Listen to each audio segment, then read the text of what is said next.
there's a high fly ball. That's deep to right field, and that's long gone. Out of here. Here's the pitch. Slider hit high in the air, deep to left field, and Duhart turns around. That's way out of here. Bobby Witt Jr. gives the Royals the lead right back. It's 3-2 in the top of the 8th inning. 2 on, 2 outs. The 1-2 pitch drilled out to right field. Juan Soto on the warning track. Will it be deep enough? You bet it will. And opposite field, Weaver for Anthony Santander. It's a 3-run shot. First of all, I'm really, really, really proud of the people that work here. I'm just absolutely overwhelmingly filled with gratitude that so many of them, left jobs, NFL jobs, like great jobs, and moved here. And they did it because of their belief in what we're going to do and the way that we do it. So I'm just so overwhelmingly grateful, and I'm proud of what they do. Like, the hardest thing sometimes in recruiting is like, you're looking at a young person and you're saying, in my mind, I'm saying that the best thing they could ever do in their life is come here. Good morning and welcome to Hurrdat Sports Radio on a Friday. The best thing you could ever do in your life is listen to us every day. That's DB. I'm Ravi, Lulla. We're on AM 590, ESPN Omaha, ESPN Tri-Cities, as well as Twitter, Facebook, YouTube, all the places on the Pillar Exterior stage. What is up, DB? I love that line. The best thing that you could ever. I feel like that, right? Yeah. Because what I just said it to you last week. I said it, I don't know, a couple months ago. It's like when kids pick high schools. Mm-hmm. The best thing I think you can do is go to Westside. Is go to Westside. Yep. Just come be around us. Mm-hmm. Right? We can make you better. But we'll take care of you. But if you don't, we still love you. I still love you. There's so many kids I talked to yesterday that I genuinely, and I don't even care what school they play for. I'm like, and I know, or sometimes I worry. Mm-hmm. Worry is a strong word because at the end of the day, I don't care. But I do think sometimes my own coaches think it's weird. Yeah, sure. But I do think because they genuinely care about me, mm-hmm. that they're okay with me. Well, and they know it doesn't affect your job. No. Right? Like, not one bit. You're going to go out there. Listen, I can go give TJ Whaley a hug and still want to beat the brains out of WS. You coach your head off and So it's different. That's what probably makes them okay with it. Yeah. Is they know they're not getting any lesser of your abilities just because you like the kid on the other side. I could tell Coach Huffman, hey man, your shoe game is incredible. Yeah. That still want to go beat his head in on Friday. That gold is sick. Yeah. Hey, my man had on some gold Ultra Boosts. Ooh. Dude, they were so saucy. I feel like me and Huffman might get along a little bit. You know, deep down you would. Yeah. Because you have a lot of the same delivery mechanisms. Yeah. And you have to, you know, it's like I tell people that sometimes struggle to deal with his outward personality. You just have to be, and I say this as though it's simple versus easy. You just have to be secure. Mm-hmm. Like, so it's super simple, really hard. Yeah. It's like, I mean, he'll say some things to me. Shoot, the first time I saw him at team camp, he's like, hey, man, you don't have to stop saying mean things about me on the radio. I was like, what? Come on. He's like, no, I'm just playing, but my wife's not really feeling you right now. I was like, but I love her. Yeah. And, you know, so like, it's just like that. For you know sure. what I mean? Sometimes. Well, and, Rule's comments yesterday kind of remind me of it this house versus the home thing keeps. Dude, it keeps coming up. I say a lot of things that he says to me sometimes in private that move me. Like you know this. Yeah. Right? Because I'll always tell you. Mm-hmm. Or it just seems like you are around when it happens. Yeah. Whatever. Anyway, that right there, like that sequence, because of how it happened. So you got to think. If you're just tuning in, first of all, welcome. Did you do the Pillar Exteriors thing? Because I saw a couple of their vehicles 2 days ago, and I've seen it. That's the second time I've seen them in a couple months, and it's on the same street. Do you remember what street it was the first time? 108th. It actually was right. I was banging the right on 108th and Center, right by Donna Millie's, getting on Center to head east towards 90th. Yeah. Same strip.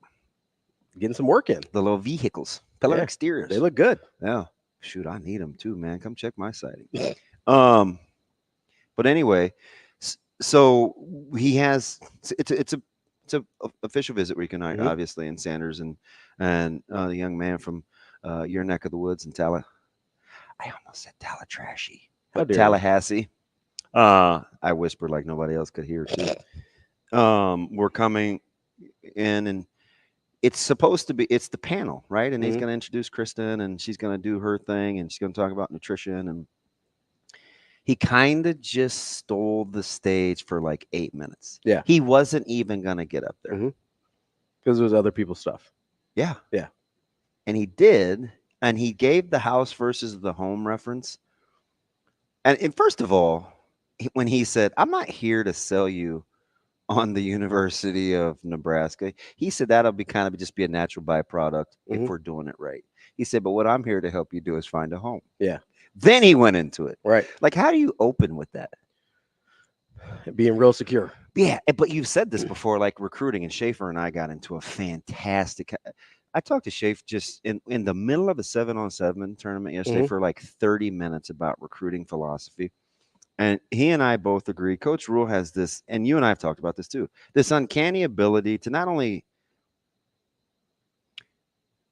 say, hey, you're best with me, and I'm going to let you know that. But if you don't, and you decide to do something different, okay, but it better be good. Yeah.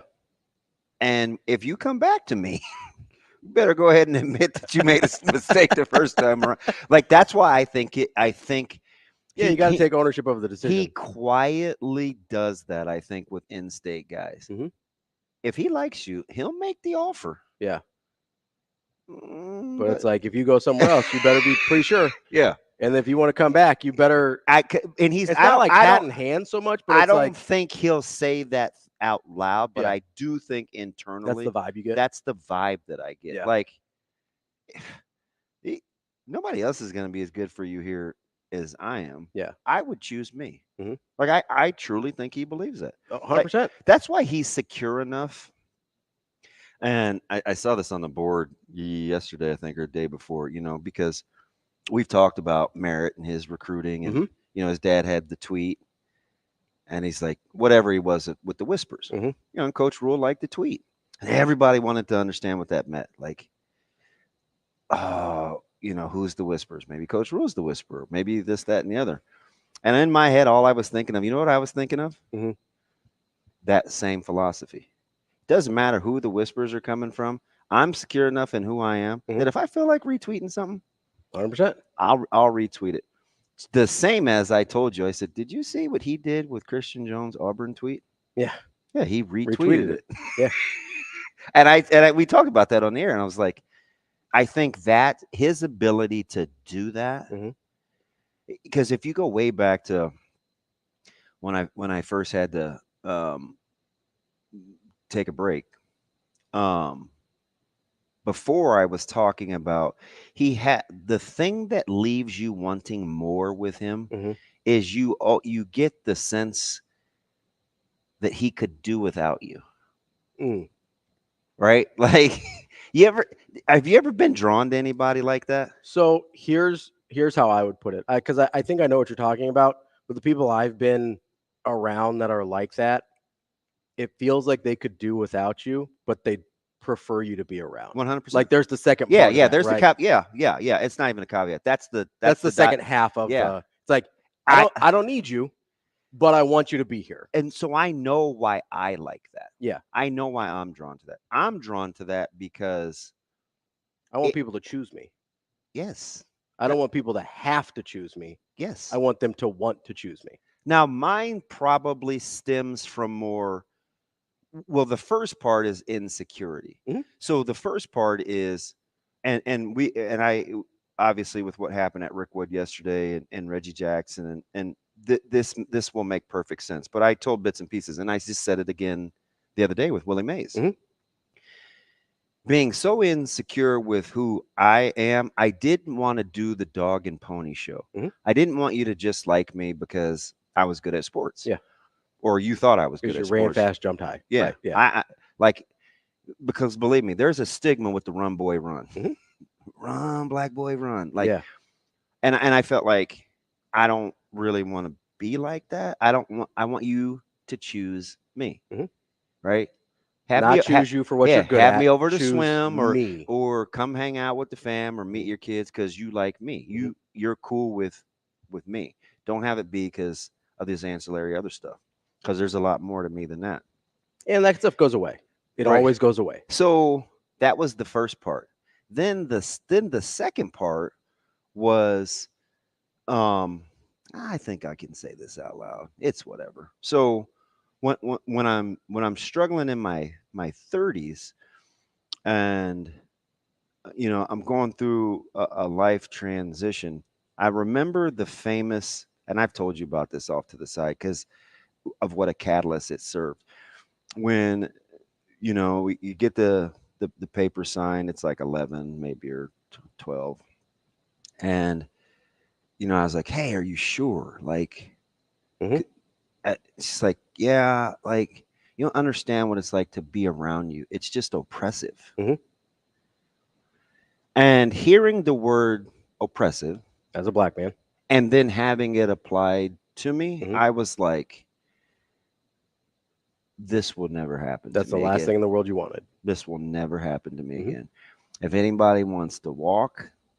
If anybody wants to go someplace else, go. Don't let me be the reason for your treason. Right? So fast forward, when I see somebody that I think shares, because I think we think his life is all rainbows and butterflies. Like, if he got into the nitty gritty, he'd tell you growing up, like, he wasn't always a great kid. Right? And they had to make a couple of moves. Yeah. And so I'm kind of drawn to that. I'm drawn to the fact that he's super candid. I'm drawn to the fact that he has that ability, right? Choose me. It's exactly how he recruits. You want to rewind? Hey, I have a special affinity for guys that commit to us before the proof is in the pudding. I have a special affinity for guys that don't wait for us to be good. Because we're going to get good. I am exceptionally loyal for you taking a chance on me because you believe in me. All of that is the whole choose me thing. Yeah. That's what I love. Choose me because you want to. Because that's how I want to be. That's exactly like, and I got the line from DJ, but the premise is the same. You don't get this life without me in it. That means you have to take the good and you have to take the bad. I'm going to try to minimize the collateral damage, but it's why I like Bill. It's why that's why I feel the way that I do about Bill. Yeah, because there's a understanding. Because from the jump to however long we were talking, it was. I think he knew that there were some weird little personality traits. Didn't matter. Yeah. He's like, I'll take that. We'll figure out how to shape it. And I mean, in essence, use it to both of our advantages. And hey, how you do? Like, see, that's why I'm always going to be, that's why I'll always be loyal to the soil. Because at that time, I didn't know him from a hole in the wall. Yeah. But he was choosing me. Right. And not because he had to. Right. Good, because of just the way, just my DNA, my coding, right? It's just like the way that I'm built. That's why I'm very particular. I get the greatest joy. Like, my mood was vastly different yesterday around my staff because that's the first time I had been around them in a football setting in a couple months. Yeah, hot minute. Yeah, for sure. It made my day. Yeah. I think I gave every last one a hug. I even asked Coach Samanji, I was like, will you do the 2-hand hug or are you just going to let me in with one? And, he's not. Just going to bro dap it up, you know? And you know what he did? What? Just gave me the one hand. That's it. But I know he cares, though, right? I'm joking with Coach Secor. And I mean, it's just like, you just choose me, right? Yeah. So when I hear those kinds of things, I'm telling you, that's exactly how they recruit. And it explains the development piece. Yeah. It explains the, hey, just trust us piece. It's like, if we, I tell this to people about relationships, and it doesn't matter if it's boss, coworker, if it's spousal, if it's boyfriend, girlfriend, friend. Yeah. If I have your best interest at heart and you have my best interest at heart and we center on that, everything else doesn't matter. Yeah, you'll be able to figure out just about everything. It'll sort itself out. Yeah. So, and I think that's where you get I think that's where, especially locally with like in-state guys, I think that's where they can kind of feel well, I'm not feeling the love, or they recruited this guy differently. And I think the staff's pitch is the staff's pitch. It's up to the internalization of it is different for everybody. Well, and it kind of goes back to what we were talking about yesterday. Different people receive things differently. Yeah. Right. You're going to have some guys that pitch really resonates with. And so when they commit and when they buy in, they're going to be all the way bought in. Then you're going to have other guys. It's like, that's not really. Ooh, I'm not feeling it. Yeah. Or they's like, hey, I need a little bit more of the, we talk about this with guys that like being recruited, right? That's not necessarily a bad thing. Yeah. To both of us, it doesn't really fit our eye that well. But, Shafe made a good point. And he's like, yeah, I don't really see a correlation. He's like, I haven't seen like, oh man, these guys that love getting recruited always bust or whatever, right? Like there's no indication that liking to be recruited means you're not going to be a good football player in college. All it means is that for us personally, doesn't really fit the way we kind of want guys to operate. But again, these guys are 15, 16, 17 years old, and they probably aren't going to operate the same way now as they will 3-4 years from now. I want you to listen close to some. Shane, that clip you played about in the open from Coach Rule, take a listen to this here. Take a listen to how. Let me get it here. Just take a listen to the delivery, okay, and the impact of what he meant when he said it. Well, first of all, I'm really, really, really proud of the people that work here. I'm just absolutely overwhelmingly filled with gratitude that so many of them, left jobs, NFL jobs, like great jobs, and moved here. And they did it because of their belief in what we're going to do and the way that we do it. And so I'm just so overwhelmingly grateful, and I'm proud of what they do. Like the hardest thing sometimes in recruiting is like you're looking at a young person and you're saying, in my mind, I'm saying the best thing they could ever do in their life is come here. You cut it off. No, that was the full thing. He's giving that thought, right? Yeah. I'm going to let you in. This is how I truly feel with my emotions. Like, this is important to me. If you can just meet me here with how much I care about you, and you care about us, I got you. I think that's part of the reason, because to have that recruiting philosophy is, yes, you have to be secure in yourself. You have to really believe in what your staff does. But I also feel like you have to really believe in the place you're at. And I think that's one of the things from a kind of a byproduct of the way he recruits that I really appreciate. Yeah. Because it's really easy to recruit to just choose to recruit to facilities or wins if you've got them, or, hey, we send this many guys to the NFL. And he touches on all those things, right? But at the end of the day, part of the reason he feels that's just the gravy. Yeah, but part of the reason he feels like this is the best place for you, besides his staff and his coaches and everything like that, is he feels like this is the best place for him too. Yeah. Like he likes the place. And he said that several times, right? He loves it here. Sean Padden has said that. Like you hear it from his staff over and over and over again. You hear him talking about people leaving NFL jobs to come move to Lincoln. Part of it's because of him. Yeah. You know, part of it's because of us. I told you he said it over the weekend. When we're just sitting at the table. This is before the famous meatball incident. Yeah. You know what people don't talk about enough when it comes to what I'm going to do and where I'm going to be and Penn State this or NFL that. It's like, I love being here. Yeah. I love this place. And when is the last time it felt like the Nebraska football coach loved being here? I almost I probably sat there like some ding dong. I wish I could go back and watch me, but we were the only two sitting at the table. Everybody, it's a lot. It's just chaos going on around. And he just took a second to plop down. What's happening? I don't know. But when he said it, I just was like, yep. That's it right there. Yep. And it's stuff like that makes it easy to not have to talk to your kid every day. It's also, you know what I mean? Yeah, 100%. Like, because you trust the environment he's in. That's the practical application of Yeah. it. Well, so even if I'm not sleeping, or I wonder if it's, whatever, like I don't have to pry. Mm-hmm. Right? Just the other day, we're doing this, and this, and ooh, I locked this guy up. I felt pretty good because he's supposed to be elite, and I'm moving well here, and I'm working on this. He is, man, but then I got head tapped, and all the guys let me know, and I was trying to tell him, like, this is, the scramble took too long. It's not realistic. He goes, yeah, but I just had to eat it, man. Coach Coop just wants you to be accountable and, explain what you saw, and you just keep moving. Mm-hmm. I didn't have to ask another follow-up question.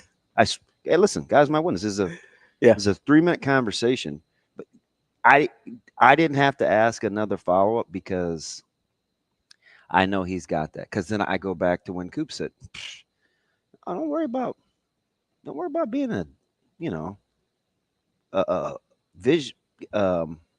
around because of your son. You don't have to talk to him. I got this. Mm-hmm. We'll just talk football. Yeah. And I'm like, you got my son? Okay. And I'm not done. Like, you know how I am, right? Yeah. It's like deep down, I think I'm doing it better than anybody. Yeah. And you're not like, you're very like hands-on, obviously. Yeah. And but so I'll concede. That's cool. That's because really, you trust the environment. Right. And it goes, it's also the practical application of what Rule's pitching to recruits, right? He's, lived in other houses in coaching jobs before. Yeah. It seems like he feels like he's found a home here. I'm super particular about like the functional position group drills, right? I have it in my head. I kind of how I want it to look, what I want to. But you know who I always take feedback from? Who? Coach Sikora. Mm-hmm. Why will I take feedback? Hey, he'll send me a drill, or hey, for efficiency's sake, or for whatever, right? And he'll take something out. I was like, hey, you want to take that? Like, see, I can only do that so freely because, well, number one, I trust him. But number two, I know he wants the best. So I don't really, at that point, I don't really care. It's like, hey, or he'll call and he'll say, I'll take the group early at 6:30. What language do you want me to use? I just want to make sure we're on the same. Like, see, you only have to do that like once or twice, and you got me. Yep. And then you're like, oh, we're good. Right. Yeah. 100%.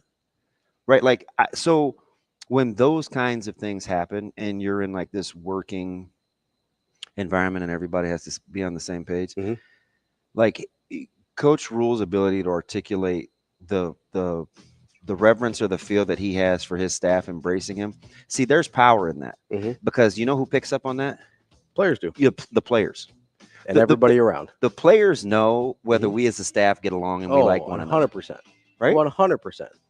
It 100% matters. I'm telling you. Coming up on the show today, we've got Mike Sautter at the bottom half of the 8 o'clock hour. We've got Mitch Sherman at 9, and then we wrap up the show with the one and only Matt Vrzal at 9:45. That's DB. I'm Ravi Lulla. We'll be back with more Hurrdat Sports Radio. Coming up next.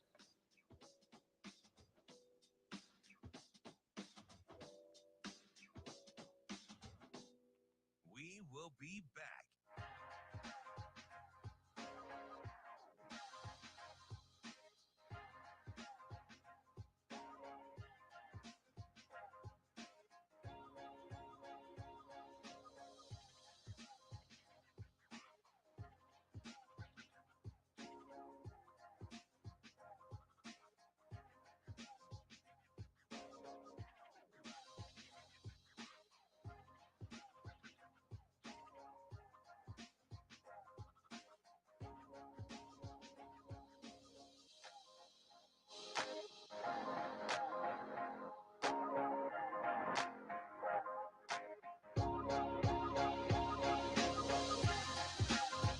We will be back.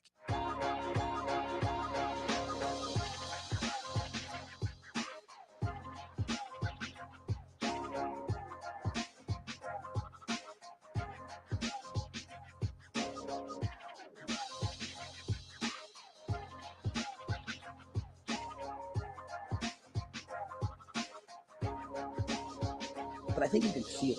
Like a lot of families that we recruit.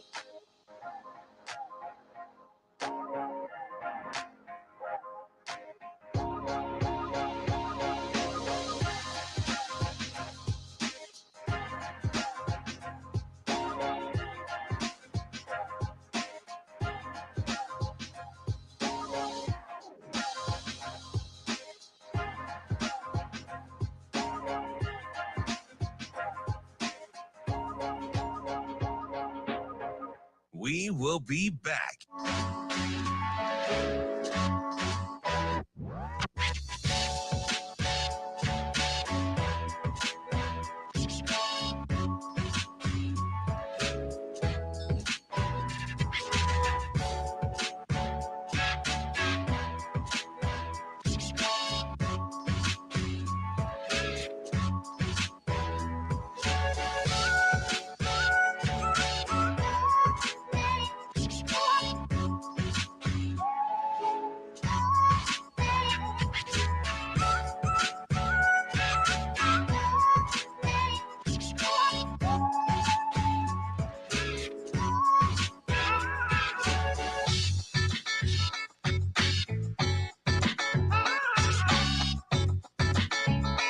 We will be back.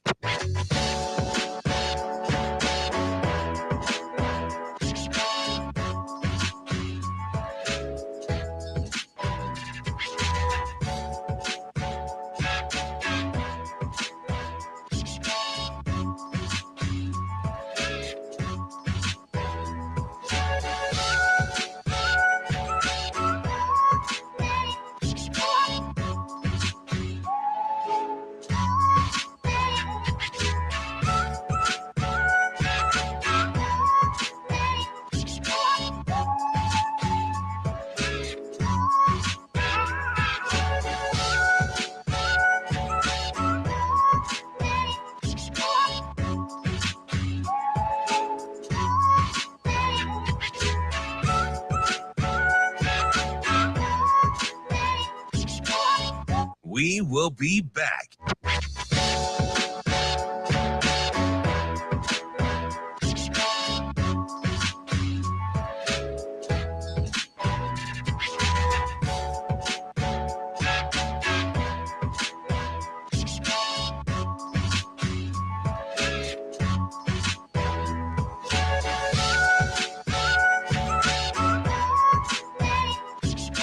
We will be back.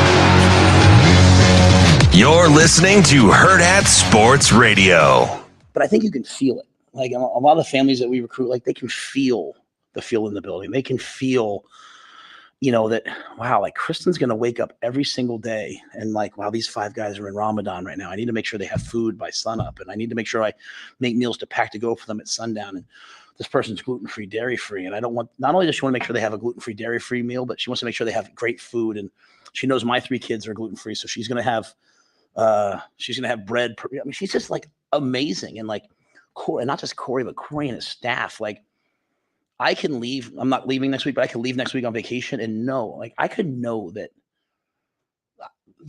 he's going to train the guys, but care so much about their health. I don't have to worry about him doing something silly and someone getting hurt. And I know that like Gus is going to help these guys as they like come into the program, transition to college, and he's going to help them while they're here. And he's going to help them transition out. Like,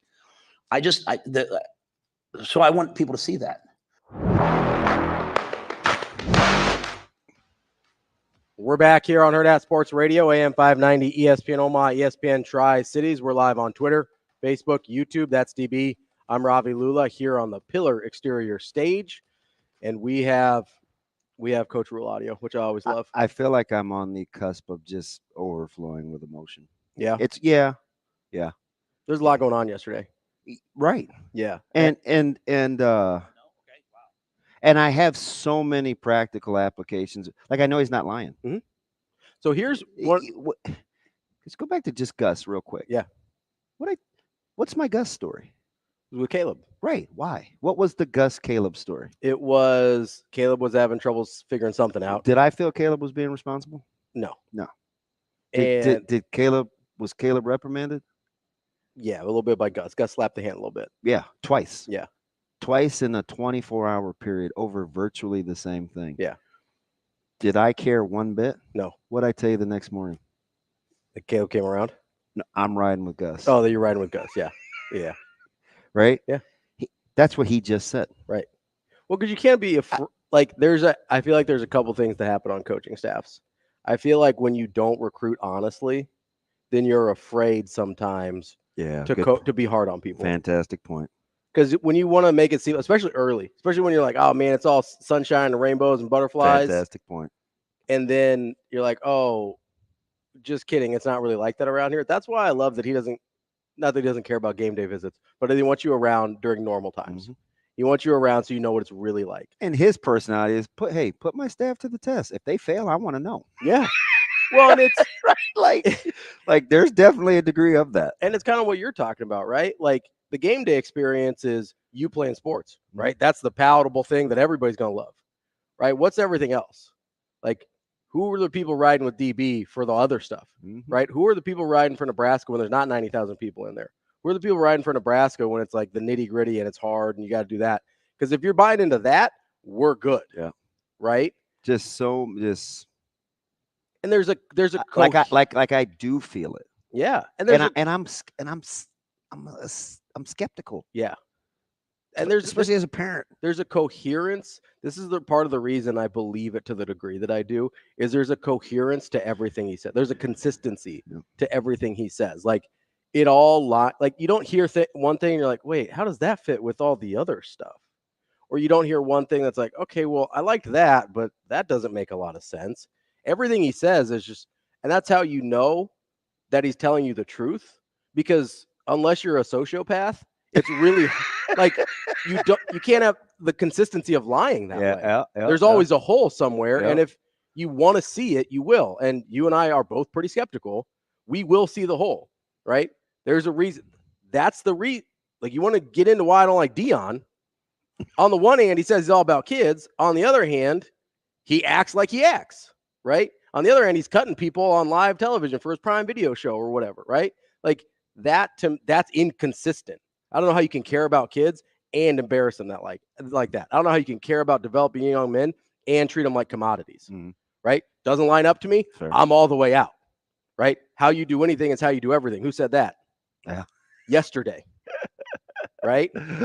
Oh man. That's why I just am done with people so fast. Cause it's like, if that's how you do this, I have no interest in seeing how you're going to deal with me. Yeah. I don't want to deal with it. What was he talking about early when he first got here? And he said, what does that have to do with winning football games? Nothing, but everything. Was it the box in the hallway at recruiting? Was that story? That was after, but again, another example. Yeah, example of that. That's the thing I thought of immediately. Was it the clean locker room? Was it? It was something. Clean up the bus after they get off it or something. It was something like that. It was early. It was like the first handful of months. It was something like that, and he goes, it might have been response to BC's. I got to ask him. He goes, so what does that have to do with winning? Well, nothing, but everything. Yeah, because how you do anything is how you do everything, right? And you mentioned earlier kind of the way he. Do you know anybody that has like? What's a good example? Do you know anybody that has like a messy car but a clean house? No. Well, maybe me, but it's because my wife cleans the house and she leaves my car alone. Yeah, no, that's fine. Like, you know what I mean? But like, if the house was up to me, I'm a cluttered. You've said that. I'm a cluttered person. Yeah. Right? Yeah. If it doesn't immediately impede the thing I'm trying to do right now, it's fine. My mind doesn't even see it. Yeah. And that drives my wife crazy, and I get it because she grew up in a military house and like everything was like you got the bed made and like the whole thing is immaculate, and she's scrubs baseboards before people come over for holidays. I'm like, babe, no one's ever looked at those. Yeah. Not once. And she's like, yeah, but they need to be clean. Kind of like when I think it's a good idea to run a Q-tip along the register but I don't really. You don't want to know. You don't want to know. Or, you have a ceiling fan and you just want to Yeah, take you the want paper towels and just. Yep. Okay. Yeah. All that, but that kind of stuff, if it doesn't immediately impact me one way or another, my mind doesn't even see it. Yeah. And there's other things that I have, that's a physical space thing. But there's other kind of abstract things that I'm really good at that sort of thing with. And so there is, I think you can be messy in some areas of your life as long as, to me, it's more about are you careless? Because you can be messy and not be careless. Right. And you can be clean and be careless. Right. Right. So to me, that's the more direct comparison. So then it boils down to, okay, what and who am I hurting? Yeah. Okay. Yeah. Which is, I don't mind that philosophy and because I can understand how, certain guys, and I don't know how they feel across the country. I'm very in tune with how guys have been recruited locally. Mm-hmm. So I can get the compare and contrast and how, kids talk and this, that, and the other, and I feel the love or I don't feel the love. But I feel like at the beginning of recruiting or during the courting process, they're extremely consistent. Mm-hmm. And I think you have to listen better than you hear. And it is a feel thing. That's why he wants you around as much as possible. So you can get a good feel. And so you can too. Yeah. So that you can tell, is this for me or is it not? Yeah. Right? Because it's not going to be for everybody. And that's okay. Yeah. Right? It's not going to be a good fit for, I'm not for everybody. Right. That's okay. That took me a long time to learn. Right? It's okay not to be for everybody, because the people that do choose you, going back to what we talked in the first segment, are really going to choose you. Yeah. That's fine. Right? And if you're trying to be for everybody, even the people that choose you aren't really choosing you. That's why you saw so many transfers under previous staffs. Yeah. Right? It's just funny you say that, because, I was a big, and people that have listened to me have heard me say this before, I never said I was going to the University of Tom Osborne. Mm-hmm. I'm at the University of Nebraska. I love the University of Nebraska. Mm-hmm. Right? When it can be about that, you can put up with a lot of, it's like anything you love. Mm-hmm. The more you love it, the more you're willing to endure. Yeah. So it's and if I don't like it very much, I'm not putting up with much. Man, and we'll get to this in the next segment, but there was a moment last night at Rickwood where I'm thinking to myself, man, how much did Reggie Jackson love playing baseball? Because some of the stories he was telling, some of the things he was talking about enduring, not just in general, but at that specific place in Birmingham. And, some of the things that we don't always talk about when we go and honor, a place like that, or that when we talk about honoring the Negro Leagues or something. And the ability to endure through some of those things that, judging by social media reaction, seems like a lot of people had forgotten about already. Mm-hmm. I want to get to that, because I thought it was. That's what you kind of had your Tony Vitello moment with Reggie Jackson, where you're like, I'm not riding with this guy. I'm not riding with this guy. It's like, oh, am I riding with this guy? Yeah. First 5 minutes, I was like, see, that's why I don't like him. Yeah. Then the last 8 minutes, I was like, oh, that's why he is the way he is. Hey, you need to. Yep. Yeah, that's almost verbatim what I thought in my head. We'll be back. We'll get into this next here on Hurrdat Sports Radio.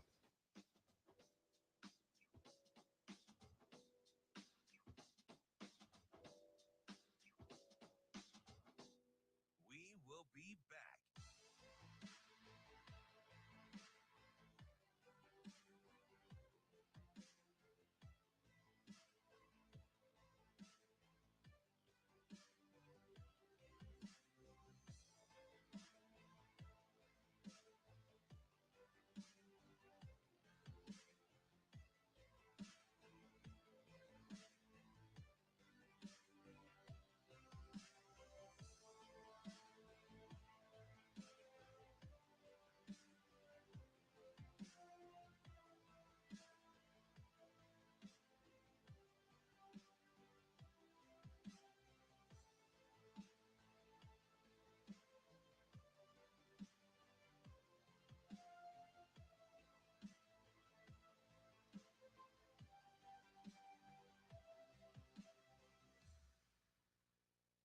will be back.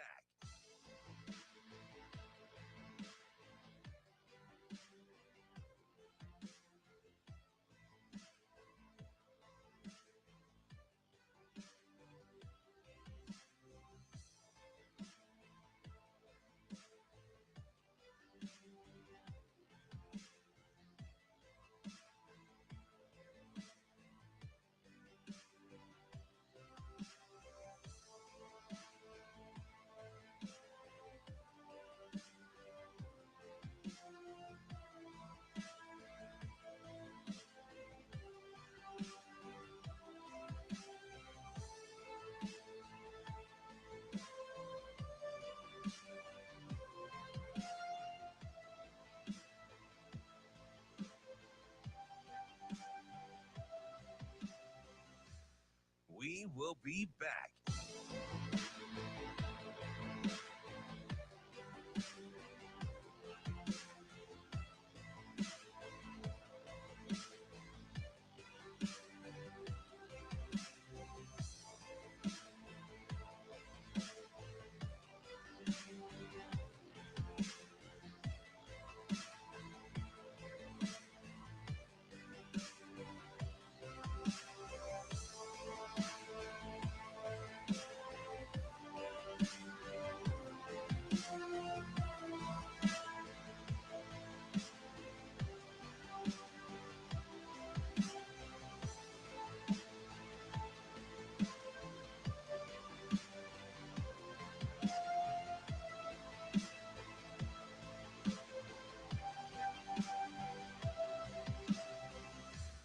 We will be back.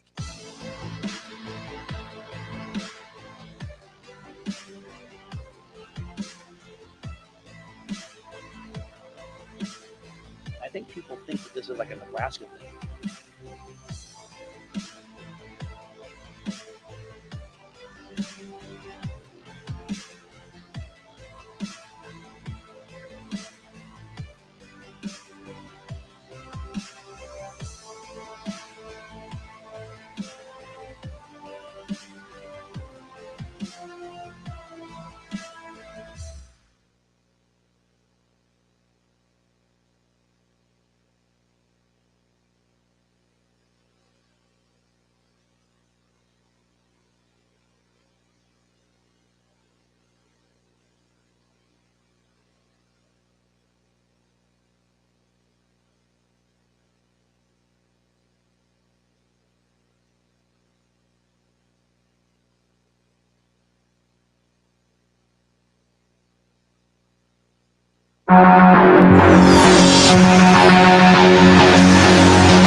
You're listening to Hurrdat Sports Radio.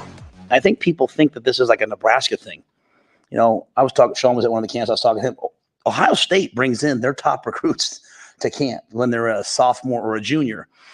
But Ohio State sees those kids run fast and do whatever, and then they offer them, and then those kids nationally become like a 4 or 5 star, and it's like, well, they're vouched. Well, they come to Nebraska, it's the same thing. I want to see them too. When we offer them, people are like, oh, well, Matt's recruiting diamonds in the rough. No, we're recruiting future NFL players. And so Ohio State does it. We just kind of say, well, that's what it is. We do it. It's kind of like, oh, they're diamonds in the rough. No. We evaluate just as good as anybody else in the country. And I think what you're starting to see, and you guys who talk to recruits, I know some of you, that's your world.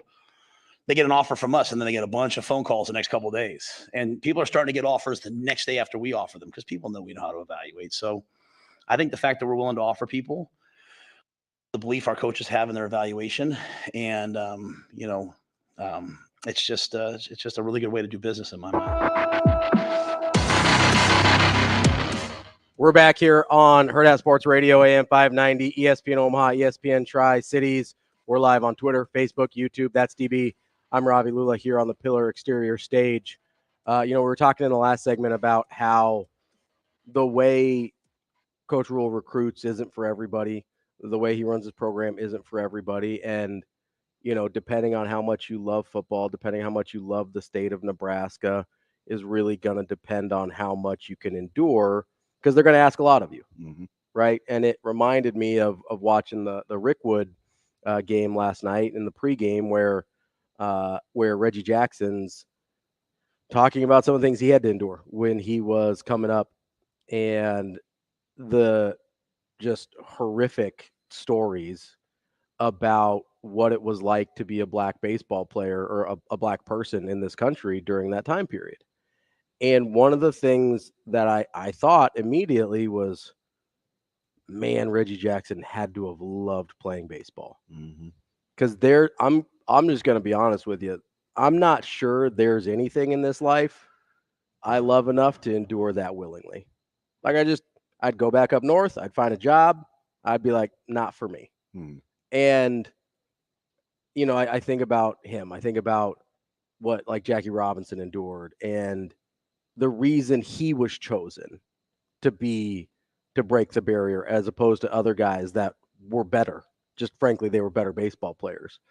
It's because Branch Rickey or whoever made that final decision believed he could endure. Right. And I know, because you texted me during the pregame last night, like that, hearing that story and those experiences from Reggie Jackson, like can kind of shake you a little bit because it seems like a long time ago sometimes. Yeah. And then you have to remember it's like, oh, that just happened. Right. I think, so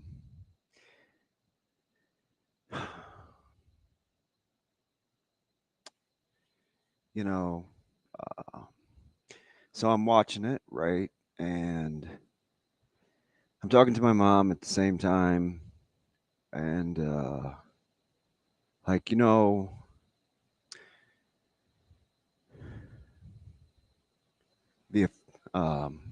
the affinity that I have for my dad, right?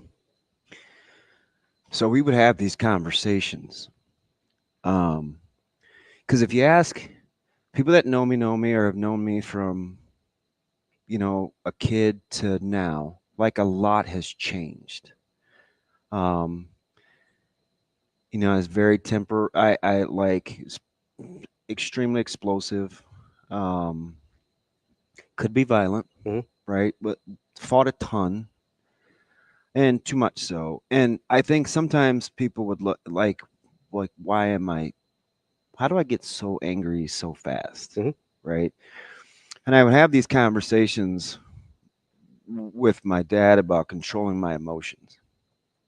And he would talk about things that he'd gone through, right? They're going to the Tangerine Bowl, and he had linemen, which he named, that wouldn't block for him because he knew, or they knew, that they wouldn't probably get to play in the bowl game or stay in the hotel if they had black football players. So they wouldn't block. And he hurt his hand really bad and ended up fighting one of the linemen. Ended up earning some respect, and Coach Kniggley and those guys would look out when he was on the road because of what he was going to have to endure, and he was better at it than me, which is to land the plane, which is why I was so defiant about being like him. I'm not putting up with that. Scott, insert last name. I do know his last name. That I almost killed a kid in third or second grade. It's because he called me darky. Right, like I look back at that and I'm like embarrassed. His dad comes and he knocks on the door and this other kid changed me. Like I just remember there were, unfortunately, there were several, but I didn't want. I'm like I'm gonna defend. I'm gonna stand up for myself. You didn't stand up for yourself. I'm gonna stand up for myself. You just endured. I don't want to endure. Right? Just is done. It's just because when he told the story, it's like he was hurt. Right? Like you could see it on Reggie Jackson's face last night. He was hurt. Right. He's still angry. So, when I was like, well, why would you OPS? You weren't supposed to. You couldn't get a job as an administrator because you were black. Like, why did you go back to OPS? And he's like, well, when I was going to go to Chicago, Milo Bell and Kniggley had talked me into staying, and they gave me a job. Right? They're like, nope, we want you to stay. Gets the wrestling job. Rest is history, right? Then after time, Then they want him. Then they come back and get him. Mhm. So, and I know, like, you just heard my mom, right? Like, for her to, it still hurts her. Mhm. And she didn't like Reggie Jackson either. I didn't like Reggie Jackson. Yeah. Because Reggie Jackson, to me, this is total true serum. See, Reggie Jackson, to me, represents the thing that I did not want people to think about me. Oh, there's the angry black guy. The angry, defiant black man. Angry, defiant black man. Mhm. Because the world owes him something. He's gonna be mad. He's gonna act out and be mad. Mhm. Right?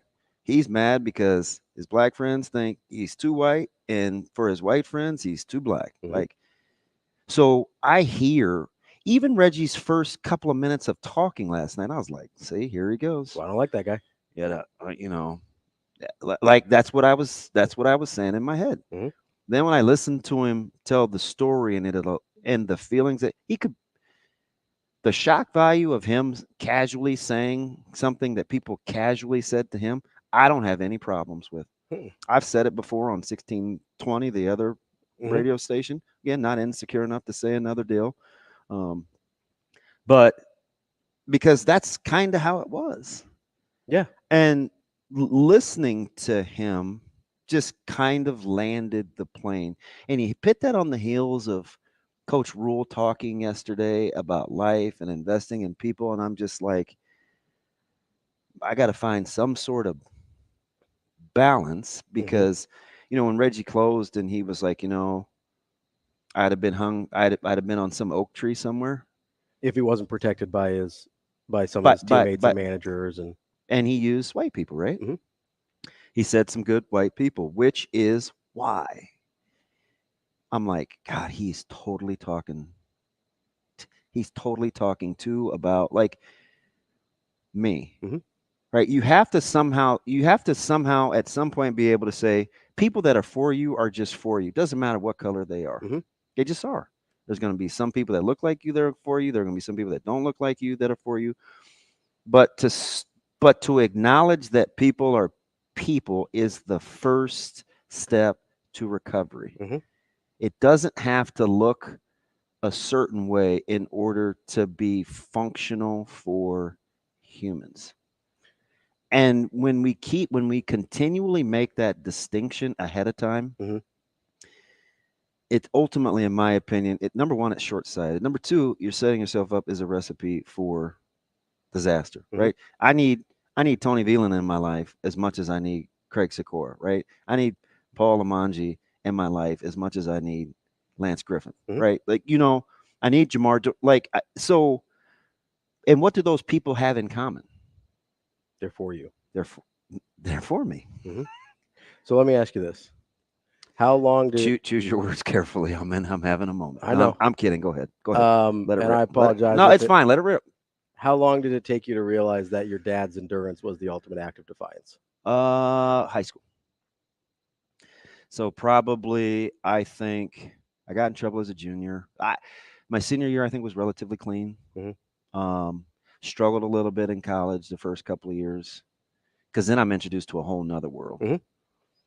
But I had I'd just been arrested, and I came home that weekend because they came to get me, and we're sitting downstairs, and he cried once when he thought my sister was going through some things, but I'd never really seen him cry before. And he looked at me and he's like, "What is wrong with you?"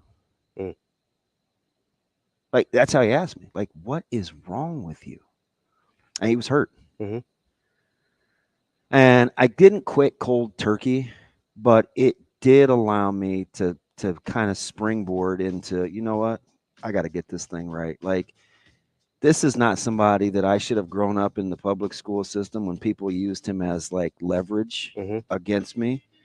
I just wasn't mature or smart enough to see it for what it was.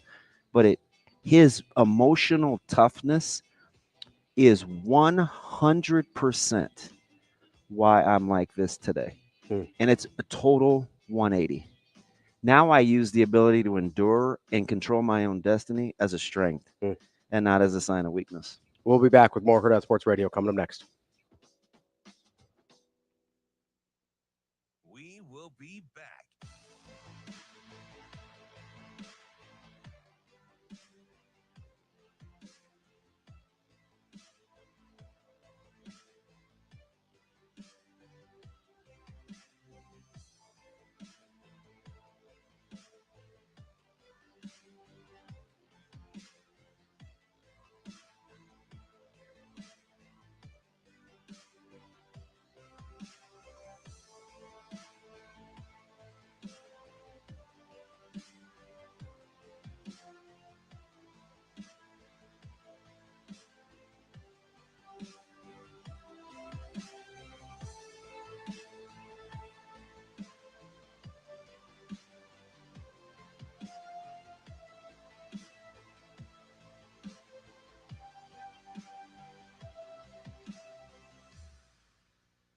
We will be back.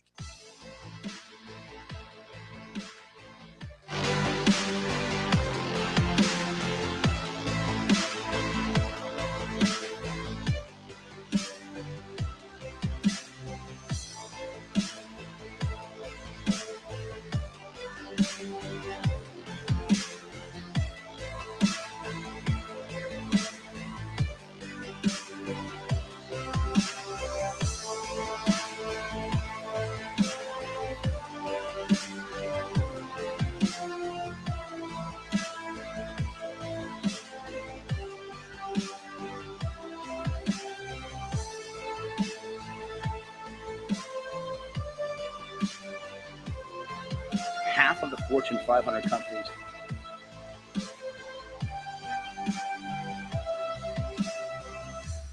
We will be back.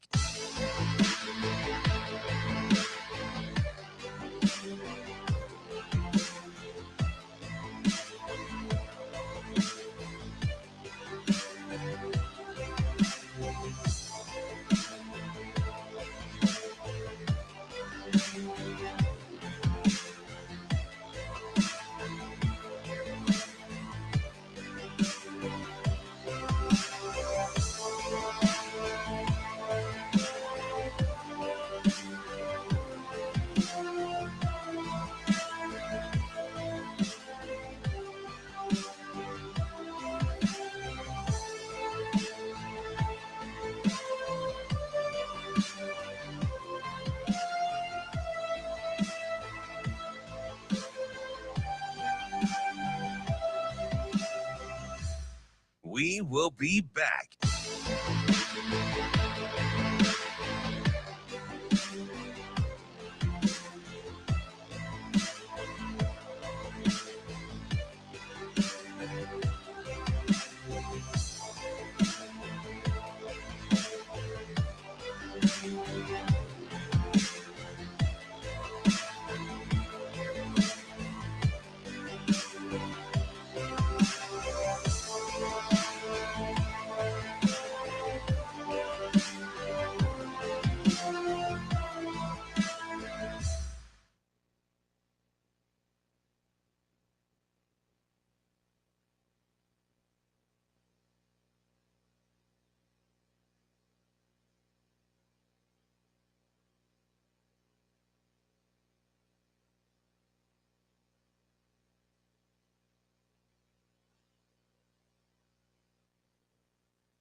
You're listening to Hurrdat Sports Radio.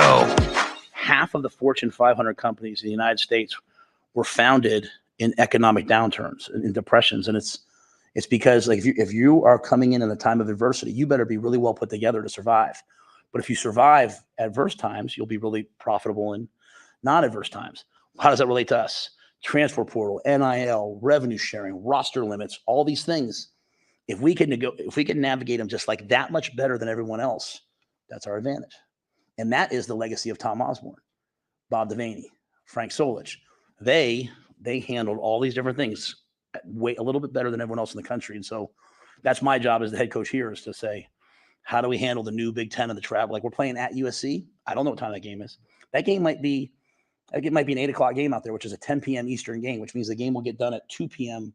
our time, which means we'll leave the locker room at 3 p.m. our time, which means we'll turn around and fly back here. By the time we get to LAX, we're getting here at like 9 in the morning. It's going to be tough. But we're in Nebraska. We do tough stuff. Kicking off hour number 2 here on Hurrdat Sports Radio, AM 590, ESPN Omaha, ESPN Tri-Cities.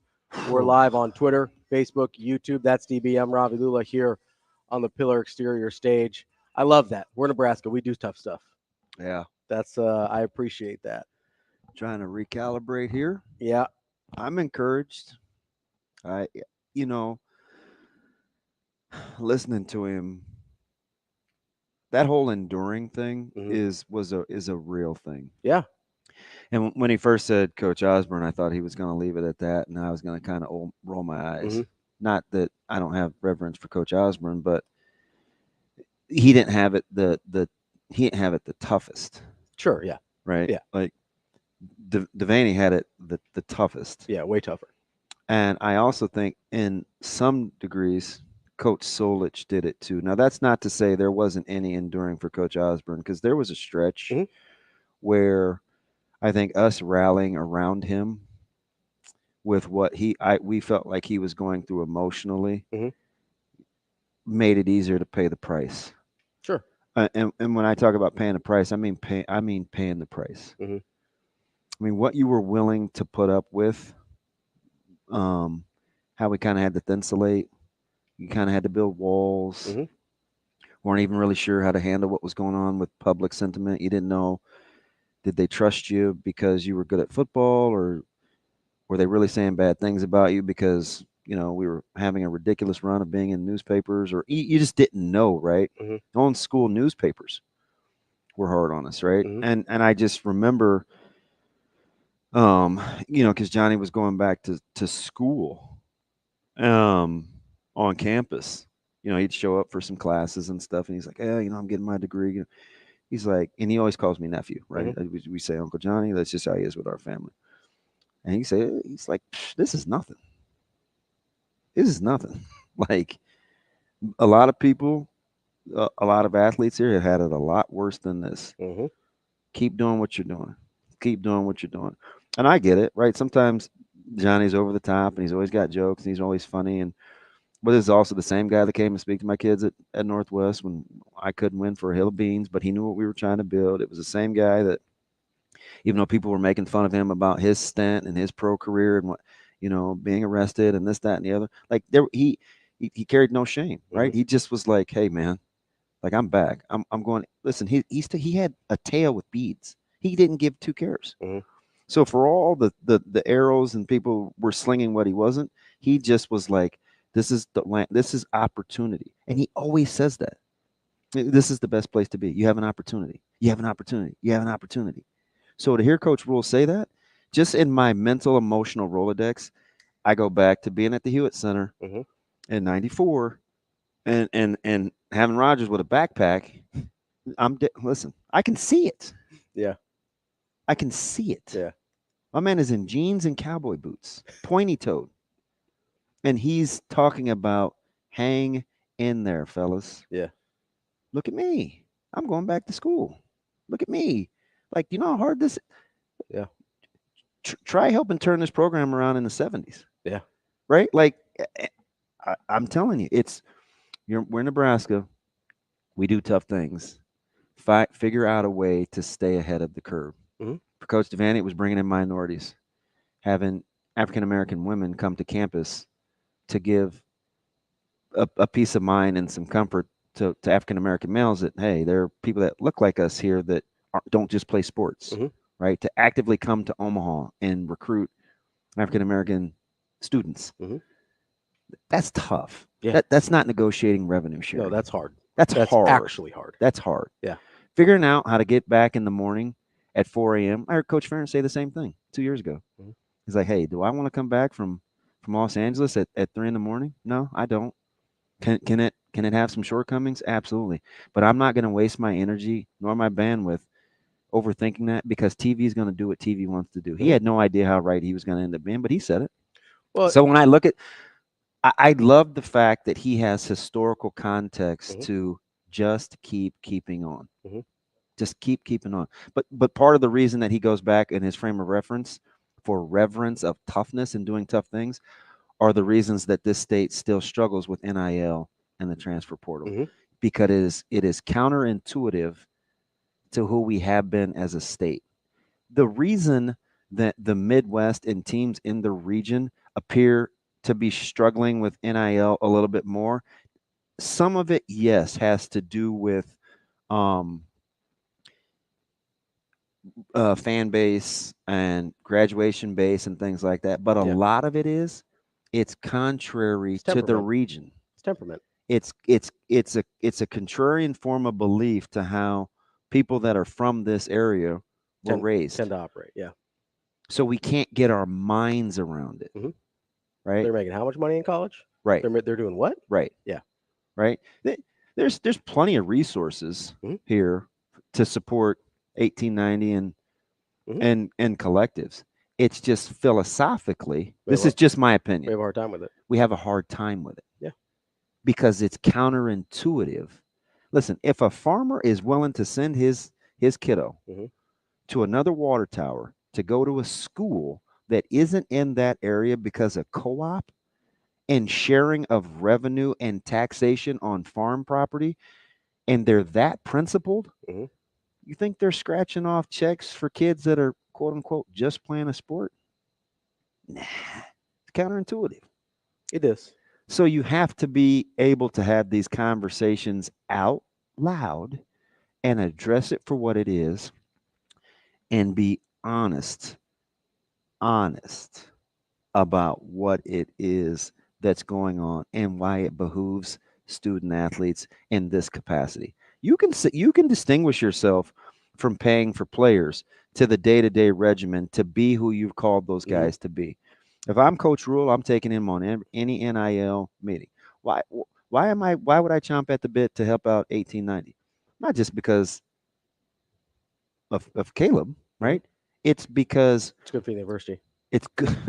Say it for those in the back. It's good for the university. One more time. It's good for the university. It's good for the university. And what's good for the university is good for the state. Not that hard, is it? It's not. But here's the tricky part, right? With that whole conversation is up until now, it felt like we didn't have anybody telling us the why. Why do we need to fund 1890? Why do we need to pour resources into college kids that are already going to school for free? Why is this important for the university and the state and the population? Making that connection is what overcomes the natural hesitation of our temperaments to not love things that don't feel like they're grinding, right? Yeah. And that why, though, that's the connect. And it's what we're talking about, with Corey Campbell a couple days ago, right? And yesterday with kind of like how we lead and how you need to, as you're developing, right? Because that's what the university and state's trying to do. They're trying to develop a temperament within the population of, hey, this is how we do business now. This doesn't change who we are. It just changes a little bit how we operate, right? And you have to trust, right? Because and we heard Sipple say it a handful of weeks ago, and Schaefer said it to me again yesterday about tremendous leadership and vision. Not sure if you want to work for them though, right? And it's not a negative. It's, do I want to be? Do you want to be? Does she want to be? Does Dr. Ells want to leave Texas and want to be held accountable on the day-to-day for their commitment to excellence that makes the juice worth the squeeze? It's not for everybody. It takes a special kind of person. And it takes a special kind of commitment to where you are, to be right where your feet are.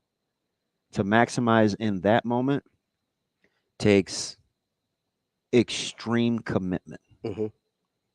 And I would argue that it's a different kind, but that same type of endurance that we were talking about. listen, I'm not pretending to be in Sean Padden's pocketbook, but I'm guessing he would have been okay if he didn't move here. It seemed like it, yeah. I've read his resume. It's It's impressive. I told you 2 guys that were driving, facilitating a couple of parts of the visit or taking me around for practice or whatever that had been there 2-3 weeks. Man, there's just something. I said, so what do you like? What do you like most? 2 guys from the East Coast. What do you like most? Well, there's just this. I don't know what it. And they're young, so I get it. The lexicon is different, but I knew what they were saying because it sounded a little something like this. We're on one of the little fast golf cart things, and I can't even remember. We were going to academics, and it's like there's this thing where the more you're around these people, there's just this obligation you feel to morally want to be better. To what more can I do? What more can I do? You ever been around those people where you kind of sometimes feel uncomfortable if you're just standing around? Now, I'm not saying mistake activity for achievement, right? But if I'm making this pitch for the university being a reflection of the pride that we have in this state and hard work in this, let me tell you something with 110% certainty. If you're making one red, as my dad would say, one red nickel at that university and you work in that football department, you are earning your money. Because there have been many that are out the door. Quietly that we don't even know about, that they'll figure out until they get it right. Is the juice worth the squeeze? Am I getting my bang for the buck? And if I'm not, hey, guess what? It's not for everybody. It's all right. So you may get your money. You're not sitting around with your hand out, though. I can listen. I can promise you that. Yeah, you're going to earn it. That's the message. Yeah. We're still who you want us to be. Trust me. We are. Watch them work. Watch them work. Come, go spend time with the staff. Go watch one of those camps. Go watch the hours they put in. Ask anybody. Do those camps look like a regular camp? I don't have a frame of reference. Fudge, no. But I'm going to guess no. Yeah. No. No. The individual instruction, the amount of hands on deck. We got to hear TDG Junior, Vincent Jr. talk yesterday. His job is what it is. Do you know what Trey will do in a given practice? Hey, do you guys need anything? Hey, can I get you some water? Hey, you want to come over here? Do you want to see this? Just a servant's mentality when you don't have to. Just whatever needs done. Whatever. Say it again. Whatever needs done. Yeah. You're in my head a little this morning. That's cool. Still mad at you for a couple of the earlier questions, but we're good. This takes me so long to recalibrate when you empty the tank. Yeah, no, it was okay. I mean, Coach Rule thought it was a beautiful question. That's a great question. I appreciate you asking it.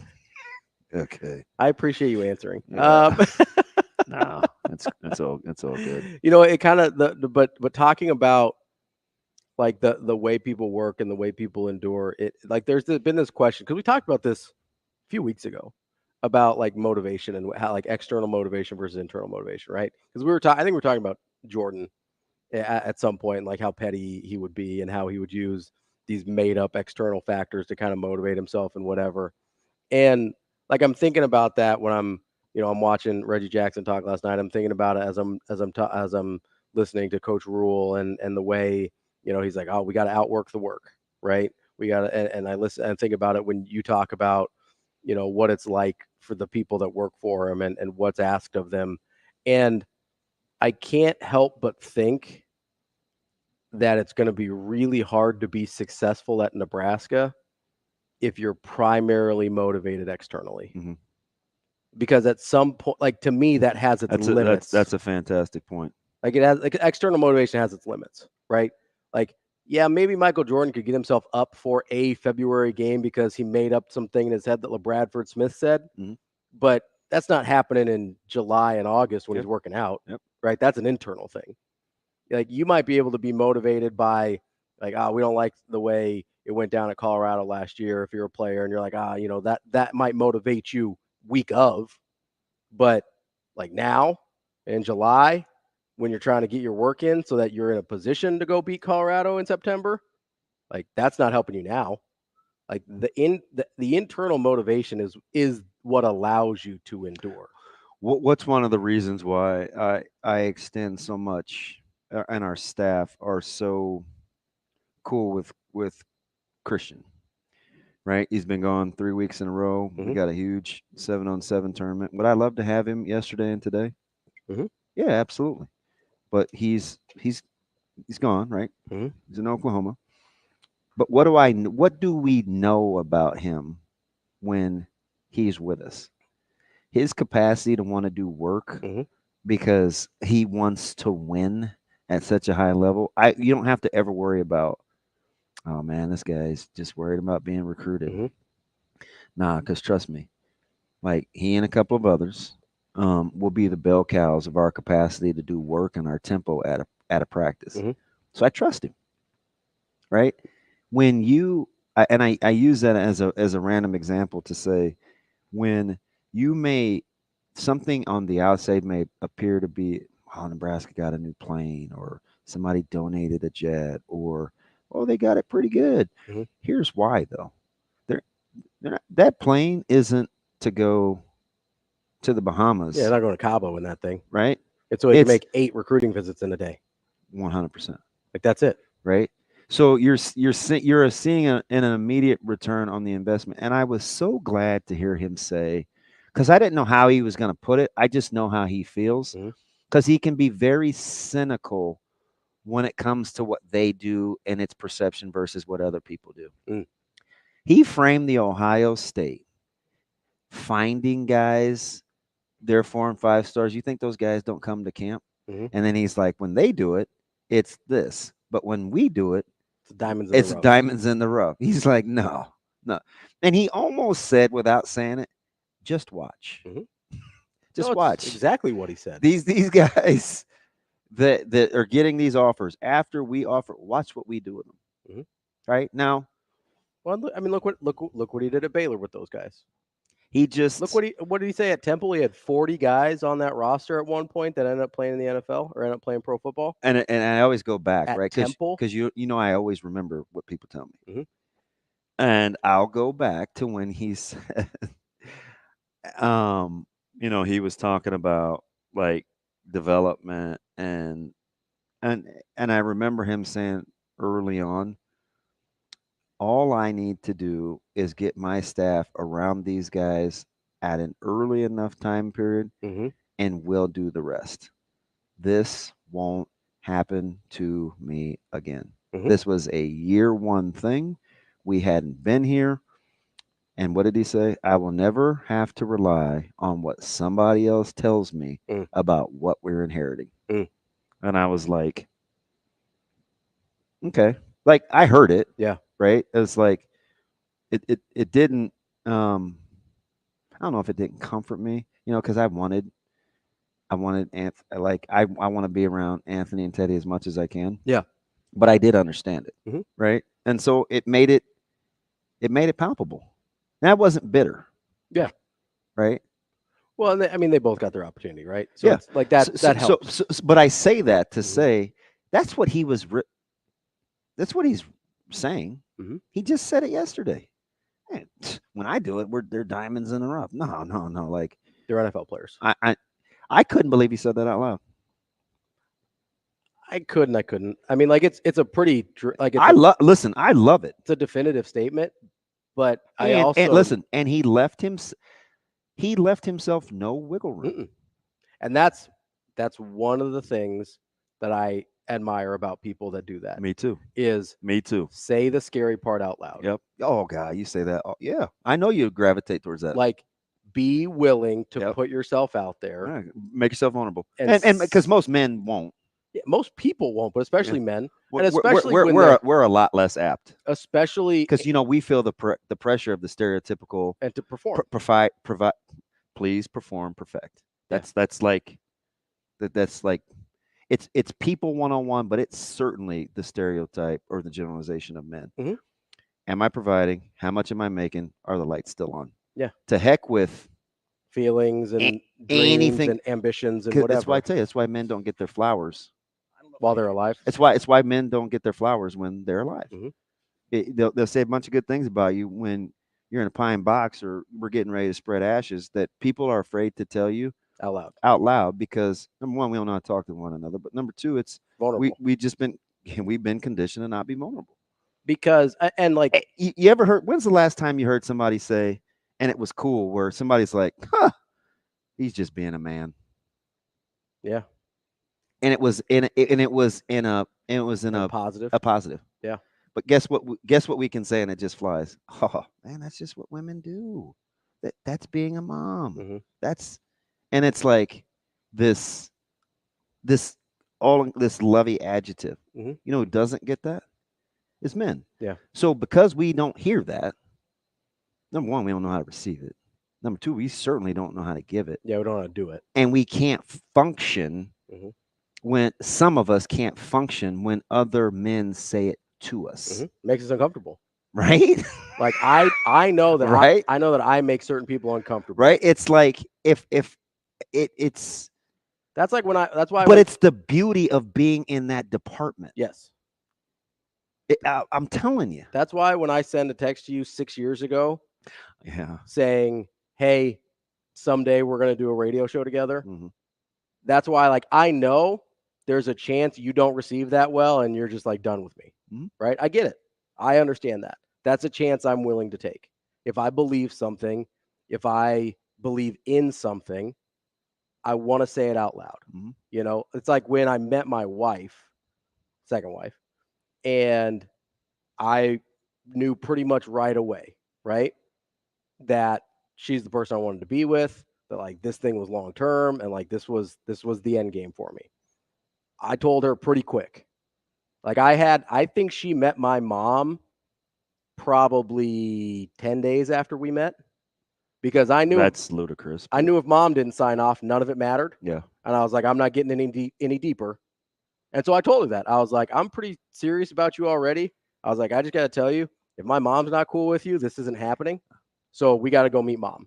And I knew that could have freaked her out and been like, no, we're good here. I'm out. Or she's in with me, right? I send that text to you. I know you could be like, I'm maybe not talking to this Ravi guy anymore. Or you're in with me, right? Like you have to be willing, again, be willing to live with the consequences. That's why I like the fact that because you know what it is that we gravitate towards about him is the same things that we're not willing to do. Yeah. As individuals. He is. And so it's like, man, I can listen to that guy all day. You admire the things that you wish you had more of. Yeah. Yeah. That's what it is. And even me, who I think I've got some of that, like I wish I had more. Yeah. I wish I could do it the way Coach Rule does it in his position. Because if you're in that position, it gets harder.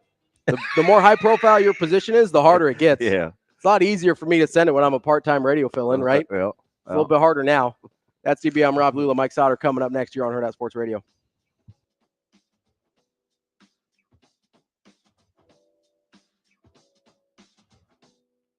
We will be back.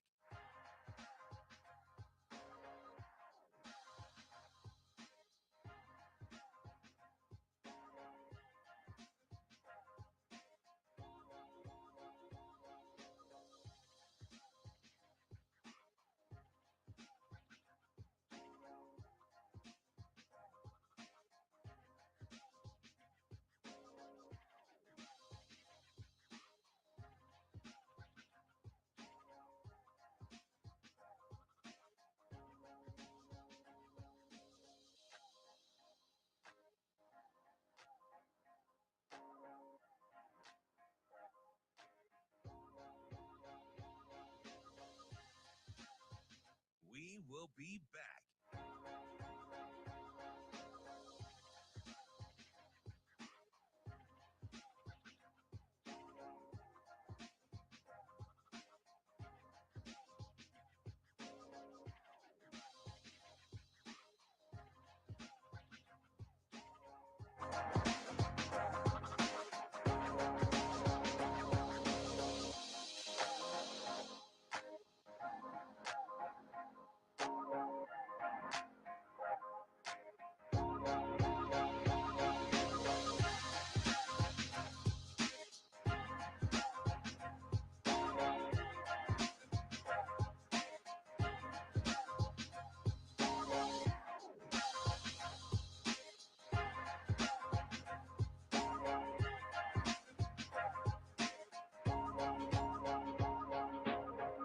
We will be back.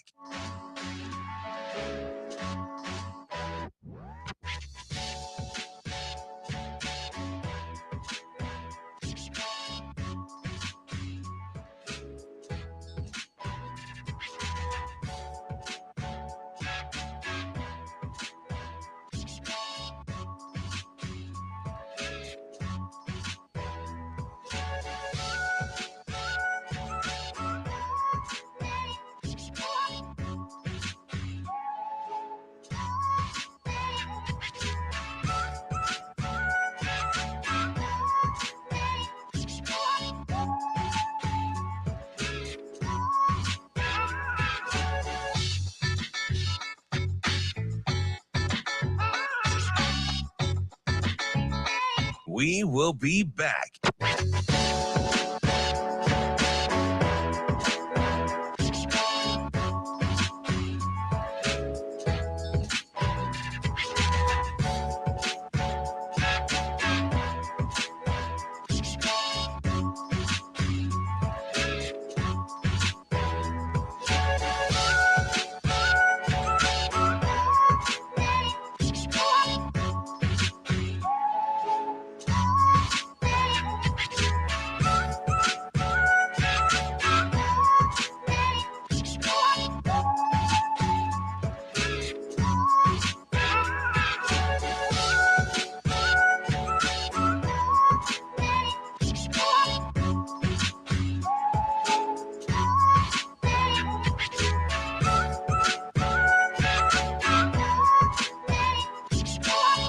We will be back.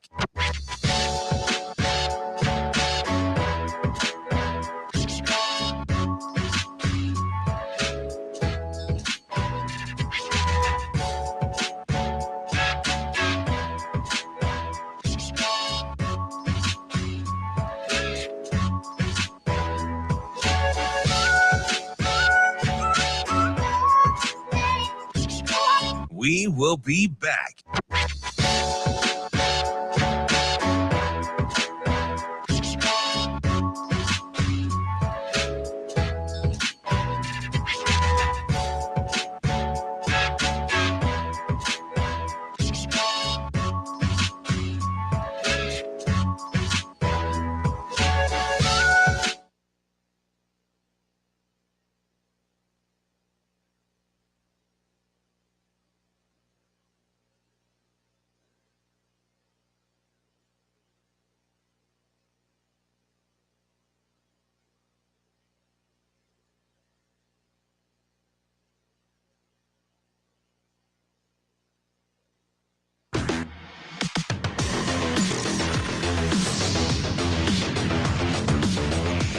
You're listening to Hurrdat Sports Radio. Oh, yeah, no doubt, no doubt. Mike Sautter. Yeah.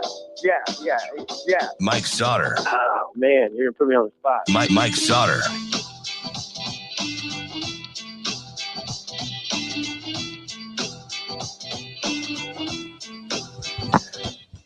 Welcome back to Hurrdat Sports Radio, AM 590, ESPN Omaha, ESPN Tri-Cities. We're live on Twitter, Facebook, YouTube. Joining us now on the Pillar Exterior stage with DB and myself is Mike Sautter from Hurrdat Sports. What's up, Mike? Much. Just here, right? You're just here so you won't get fined? I'm here. I'm actually, live in person. I like being here live in person rather than driving in a car. With young Jacob. Jacob sleeping the whole way, like last week. Leave my guy alone. That man. dude, I'm telling you, we got in the car. I picked him up. I'm driving to Kansas City. This morning, yeah. And I picked that dude up, and it wasn't okay. It wasn't the Glenwood exit. That dude was asleep. So we're talking like 35 minutes. He was asleep. Just out. The whole way. What? So I just got to. It was a little early because that dude doesn't wake up. For 2 segments, right? Yeah, until 9. Yeah. Is this your first time being over? Yeah, I just usually here at 9, but we had to move stuff around today again. So full disclosure, Ravi, I was chastised from afar. Uh-oh. Your boy, by me? Kate. No, you didn't really admonish me. No, You were kind of just trying to give me a heads up, though. Yeah. So I'm, trying to help out kids. Mm-hmm. Oh yeah. So Vermos is on the sidelines. Mm-hmm. Like, I need a Band-Aid. He's got a shoe off. He's like, man, and I get along with him really well. He's like, hey, do you have a Band-Aid? I was like, no, I bet I can find one though. Like, I got you. Stay right there. And I was like, the trainer tent's right over there. Can I finish? So there's this tent with this bag. Yeah. And I see McLaughlin is over there, who I love. Like, yeah. So I was like, hey, I don't even know what I thought. I just felt like McLaughlin could help me. Yeah. Let's go find a Band-Aid. I was like, hey, are there any Band-Aids in there? And he's looking for something. Right. So he's like, oh, try this zipper. And it's a big, it's a big trainer bag. Yeah. It's a big time trainer bag. So me, I need a compass, right? It's like anything more than 4 zippers, I'm screwed. You can't even answer your phone when people call you. What I do now? I called you last night. You didn't answer. I had a question. But listen, I was an emotional mess. I was probably still trying to recover from Rickwood. I'm dead serious. Like, don't laugh. It's fine, dummy. I just called Coach Lamanji and he answered. So he's a lot cooler than I am. So I'm rummaging through the bag, and this dude's kind of like mean mugging me, big jughead, and Sautter comes over and he goes, "Hey, this is the training tent. Yeah, I just want you to know, like, that guy over there that is like the tournament director." He's in facility. He's in charge of all the battle tournaments. He's or not in charge. He's in charge of setting all them up. He's nonplussed right now. Like, yeah, you're not doing the right thing. Yeah, I was like, bro, I just want to get Vermos a Band-Aid. So I got the Band-Aid because the trainer went to the bathroom. Yeah, he's gone. Like, nobody was over there. Yeah. So I didn't know. Like you were rummaging while somebody was like, "Hey, can I help you?" Yeah. Now tell me if this isn't vintage DB. So I give Vermos the Band-Aid, and I want to be accountable. So I walk over there, and I didn't hear what you said. I walk over there and I go, "Hey, I apologize. I apologize. I didn't know that was hands off. I just wanted to get the young man a Band-Aid." And he has on these big thick glasses, and I mean he's yoked, right? Right. Yeah. So he's on his phone. He doesn't look up at me. He peels his glasses up and he goes, "Yeah, that's unacceptable." And I was like, "Okay, all right, just wanted to, apologize. Like, I know that clearly wasn't the right thing to do. As my bad." Yeah, whatever. And I go, "Hey, good talk. Appreciate that. Like, good looking out." And one of the officials, and it just happened to be Arvin. He's like, "What do you do now, DB?" And I was like, "Not a damn thing." Just said I was apologizing. Big guy wasn't having it. But it's just like, that's what I'm saying though. Yeah. Like when dudes say things and they're just being authentic and it's from a place of like, hey, genuinely, like, hey, didn't realize I wasn't supposed to be doing that. I'm sorry. And I said clearly, I apologize. Right? So I guess you could tell me, like, I shouldn't have. Maybe I didn't have just to go a lot there. of testosterone running around. Clearly, he was huge. All over. Yeah. That dude's not short on producing. No, Brian's amino a big acids. dude. Yeah. And just the delivery, man. I was like, see that. I said, don't do it. You enjoy being out here. You love it. Don't do it. And Ding Dong over here. Come on, DB. Come on, DB. Don't worry about it. It's fine. It's fine. It's fine. It's just how he is. He's got to keep things under control. Yeah. I was like, all right. All right. I mean, it's an easier way to keep things under control, not being a dill hole to people. Yeah. But then who'd you walk me over to, and they kind of gave me like a, "Hey, what's up," hug. I don't remember. Brandon Kenny, maybe. Oh, by the way, how about a Purify and a Kenny? Yeah. Having kids out here playing like in high school. I can't believe their kids are old enough. That makes me, Yeah, I don't feel good about that. Hey, Purify's son looks like a spitting image almost, like facial. I mean, his face is the same. He's tall and long. So I'm a big nickname guy, Mm-hmm. and like I'm just known for. Over time, I'll give you a nickname, but you have to be patient, and they kind of want it, right? Mm-hmm. They and after like 6 or 7 plays, I walked over to him and I go, I'm tempted. Now, keep in mind, he's just meeting me. Yeah. I said, it's like first week. I'm tempted to give you a nickname, and it sounds stupid that I'm telling you this, but I'm going to wait. It's too early, but man, have you almost earned a nickname. And I know what it's good. And I know what it's going to be. He looks good. I'm just going to, and I asked our coaches, I was like, should I give him a nickname already? And they're like, and Rice was like, nah, man, you got to at least wait till team camp. That's because how long did it take for Rice to get a nickname? Yeah, it took a minute. So that's why he doesn't want you to that's give my it away. guy, too. That's why he doesn't want you to give it away. Dude, he's hilarious. He's shrinking. He's like on the Shane diet. Well, like a pack of lunch Tyler, meat a day, and he just looks slight. I'm like, I almost want to put my arm around He's him. mad at me I call yesterday. him nephew. Why was he mad? He goes, "Can't get a follow back, Sautter." I was like, "Oh, my bad." Oh, by the way, who needs you to follow him? Oh, Ryan Peters. Oh, I don't follow him? Yeah. Oh, shoot. Come on. Not happy. Come on. I'll fix it right now. Ruined his dinner, him cussing you out Wait. under his breath. So cussing people out? I wasn't. Oh. And he didn't really cuss. He just was like, imagine how inefficient this will be. I actually have to use a guy that doesn't like communicating to be the go-between between me and Ravi. He was talking about me. Yeah. I was like, it's not, I don't like to communicate. Knock it off. You never answer the phone. It's not. That is. I just talked to you for 40 minutes the other day and went out on my back deck to do it. Flipping Tim Johnson. Who's Tim Johnson? Tim Johnson. I've told the story. I'm not going to waste your segment talking about That's why okay. a guy got fired from the Blue Jays. He didn't tell the truth about serving. Oh. And I hate the L word. Oh. Yeah. I just went with Tim. Just don't go. So it was pretty efficient yesterday. The thing man. I love that the games are on time. We finished 3 minutes early the whole day. Yeah. 18 teams that played. Each team played at least 3 games yesterday, and we finished 3 minutes early. So that's remarkable. So did everybody have at least one back-to-back? Yeah, that was cool. Yeah. So I could vibe with that too. You're basically most of the time outside. Miller North played 3 in a row, but that's like rare. I figured they were. I'm like, they're over there forever. Yeah, they played 3 in a row, but that's kind of rare. Usually, you play 1.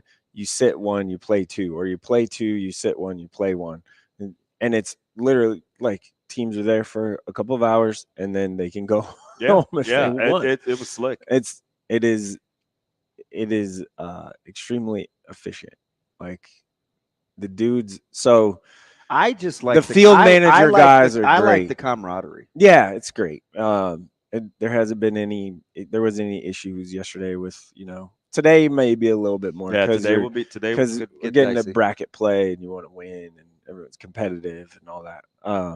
But yesterday was a great day. Today we'll start right back up at 10 with just one game, and then we'll go. What was that?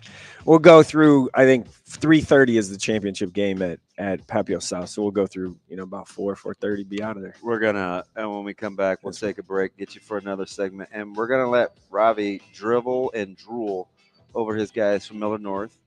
We love Miller North, guys. There's a lot of guys that look good on the hoof. Mm-hmm. That were there yesterday from all 18 schools. So we'll let you talk about some good-looking fellas. Roll Stangs, baby. Here we go. More Hurrdat Sports Radio coming up next.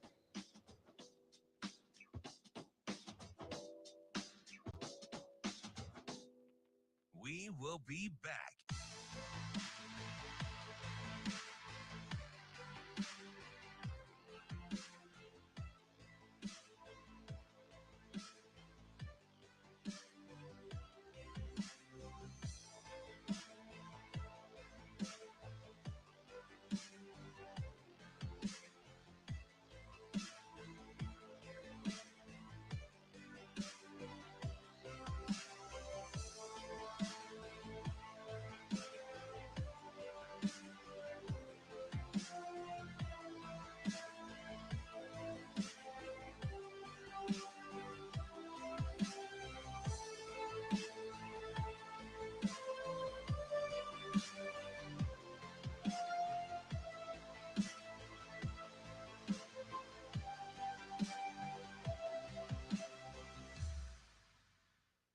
will be back.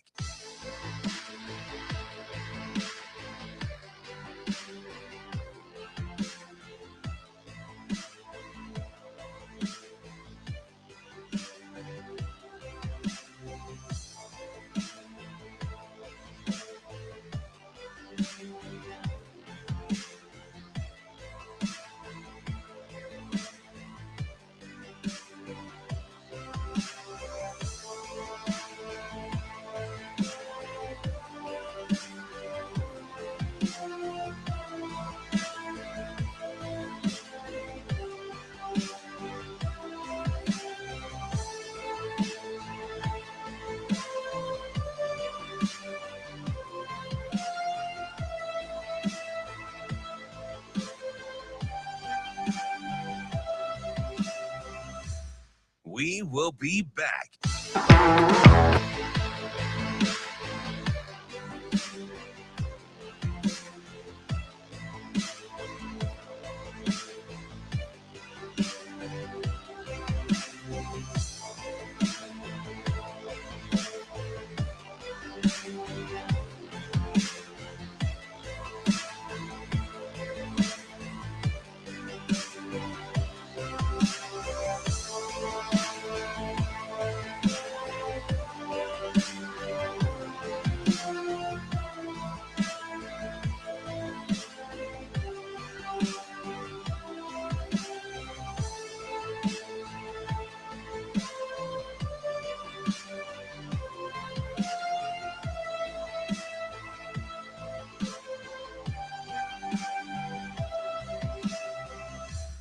We will be back. For a player to talk to other players.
You're listening to Hurrdat Sports Radio.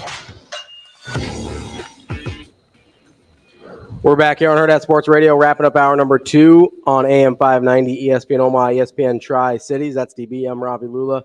Mike Sautter joining us as well here on the Pillar Exterior stage. All right, so let's talk a little Miller North. A couple guys out there. Man, just went right into it. This guy. I mean, we gotta right talk about my guys. into it, just smack dab into it. That's right. I'm just diving head first. No, they look good. I like from just a visual standpoint, they look big, strong, athletic type of guys. I think they're still learning, which is if there's a Q rating for their staff, it's for me. Pretty high. It's high. Yeah. Like I enjoy good the guys on their staff. Yeah. Good people. Yeah. You big Vrzal guy? Yes. Yeah. Vrzal's has great energy. I used to take full disclosure. When he first got here from Cali, and he was playing for the Beef, Bostic was our general manager, and I can't remember what my pretend title was. I wasn't very good at it, but we had this downstairs office. Assistant to the assistant general manager? Yeah. Something like that. I don't know. It was whatever Noddle told me to do, basically. And he was one of the first. He was like a prized get. And so I would take this dude to the barbershop. He was this amazing sprinter. He was great on the hurdles, and he turned out to be a really, really, good player. Yeah. right, for the beef. And he's one of those guys that got to Omaha and ended up liking it. Yeah. Stayed, never left. And so he started at Millard North. Then he went, who was first, Prep or Millard North? Millard North, Prep. Millard North, then Prep, then Mount Michael, and then Millard North. Yeah. So he's just a guy that I have a particular good track coach affinity also, for, just because I've known him from, you're going back to early 2000s. Yeah. Like, you see his son there yesterday? Yeah. Like, I remember watching this little dude on Snapchat when he was like 2, dunking on these little Nerf rims, running around the house like this little terror. He's good people. Millard North will be, I think there's going to be a little bit of curve. Yeah. I think they're, going to take some time a little bit. It's just weird to see them in like a 2x2 or 3x1. 3x1 sounds like a true 3x1. Hold on, where are the wing backs? Listen, out of the gun, no, none of that tricky. It's just different. Yeah, it's different. It's kind of one of those things where, like, if you played them, like it's just different. Because you don't know what you're gonna get. Like the first week, you don't know. They might get somebody early. Quietly, I kind of like their collection of talent, and I know that they had a lot of guys leave. I like Central. Yeah. A lot of little quick guys. And we'll BJ's see good enough. Listen, I think he's pretty good. Yeah. I like him. I think you can win games with him and not have to have him manage. Chip on your shoulder, guys. Doesn't need a babysitter. Yeah. I like him. I like Central. Central almost, they should have, them and Millard South played yesterday because they were in the same pool for some reason. It was interesting to watch Ron Colley without the family of either Rogers or Dotzlers. There's none of that. I was like, oh my gosh, it's like the sibling clans is finally ran out. It was good to see Coach Burns, though. I love him. Yeah, good dude. Lakeview and Central City will one of those two teams today they'll likely play, I think, in the semis. And one of those two teams will play in the semis because they match up in the quarterfinals.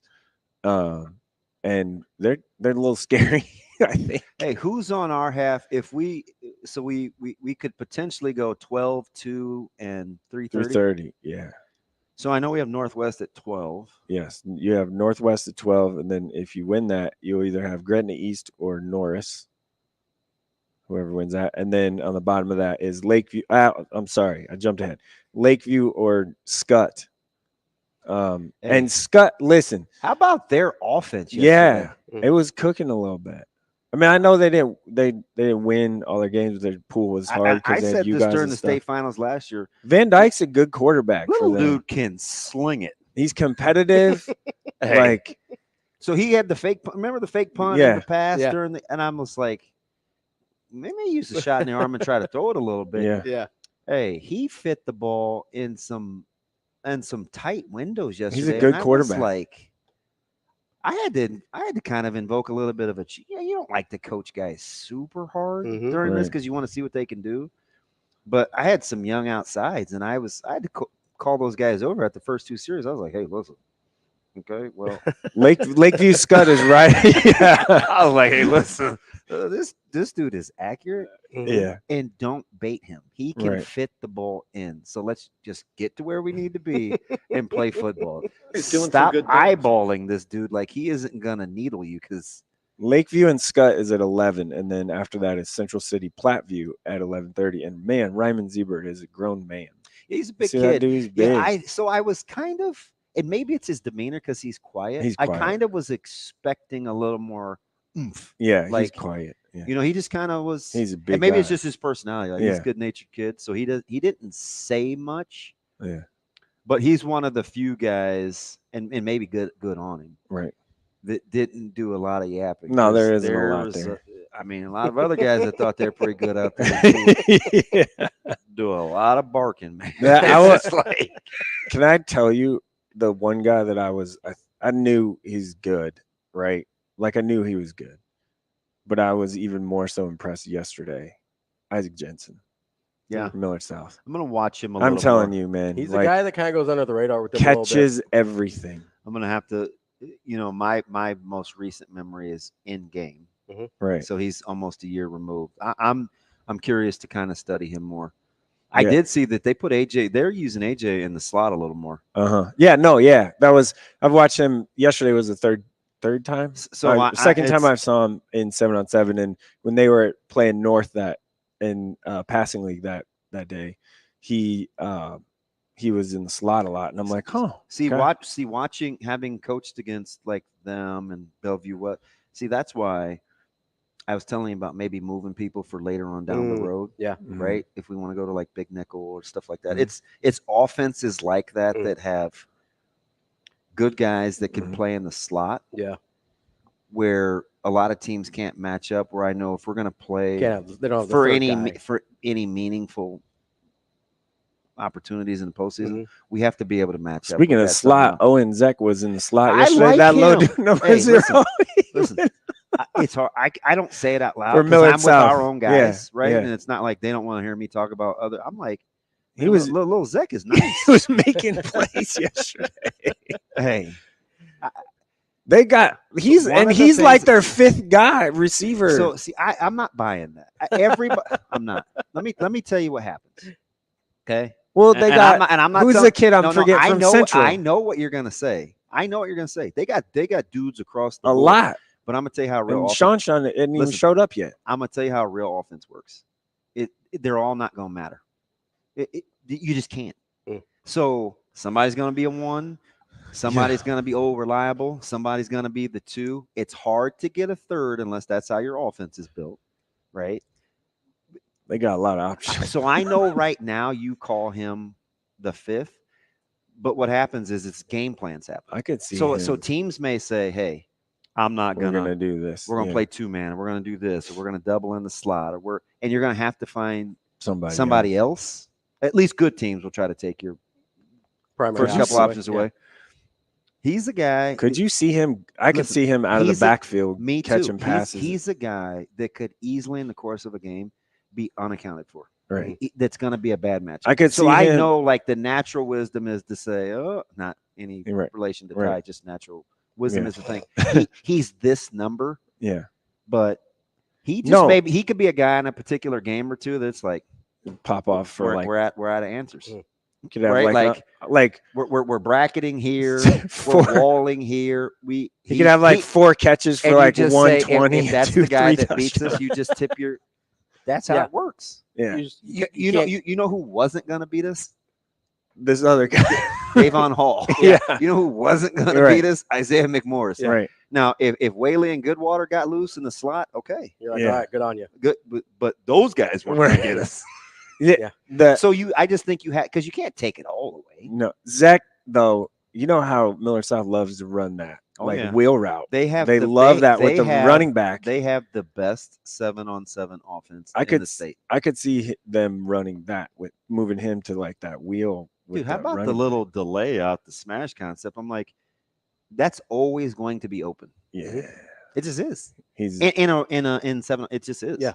If you can't put pressure on him or at least impede his sight line, he's just playing catch. Yeah. And those guys are too. I mean, and Jet's a good enough quarterback to get it. Yeah.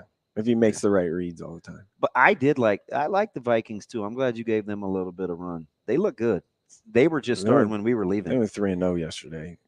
That's a good little pass. He told me they got long bodies too. Coach Frenzen told me, he goes, we'll play in it this year. He goes, we're ready for that. We're ready for that this year. We'll be all right. They like the Cheshire Cat. Yeah, I'm like, okay. and you know me deep down, I'm like cheering for Central City too. I'm like, oh, Central City. I was like, wait a minute, we could play them. Yeah. Don't go. Central City's scary. I just love seeing their butt. Those are my people, man. It's like their bus has a big, the big bison head on it. Troy's good. He talked about creative offense. I like him. Central City's offense is very creative. I like him. I think he's willing to do what it takes to move the football. Hey, it's going to be a good day. Free admission, by the way. We're not charging admission or anything over Papio South. So if people would like to spend their Friday afternoon in the heat, some 7-on-7. I'm going to try not get sunburned today. Dude, put more clothes on. You guys, it gets hot and you guys put less clothes on. Yeah. Take it from the guy who absorbs heat because of a darker complexion. More layers, baby. Yeah, that's too hot for me. Keep the sun off you. the white people got to learn still. There's still. Oh wow! I got a good base layer though. Gotta go get one of them Fisher bucket hats. Nah, I ain't doing that. I have one. I ain't doing that though. That's Mike Sautter. We'll be back with more Hurrdat Sports Radio.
We will be back.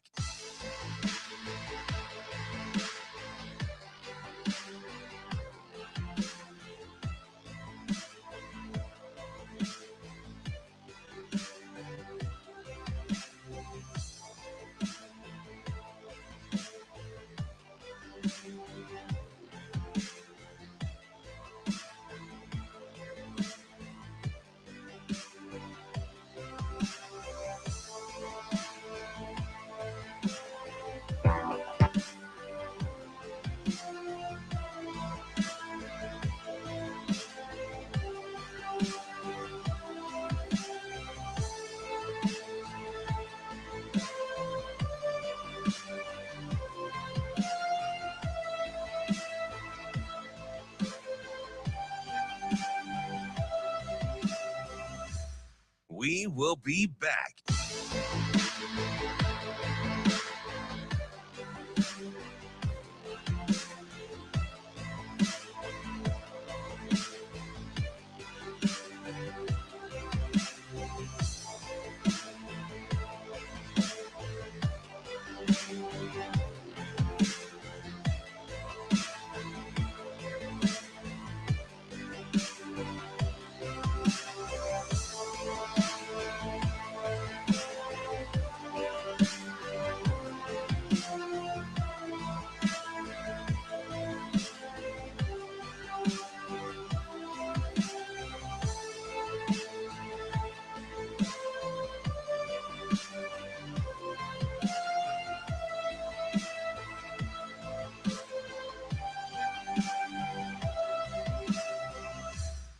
We will be back.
Welcome to Hurrdat Sports Radio. Elliot, he literally is a player who runs his own camps and goes and speaks at schools on his own, who's been hurt and tore his ACL and rehab and is way ahead of schedule.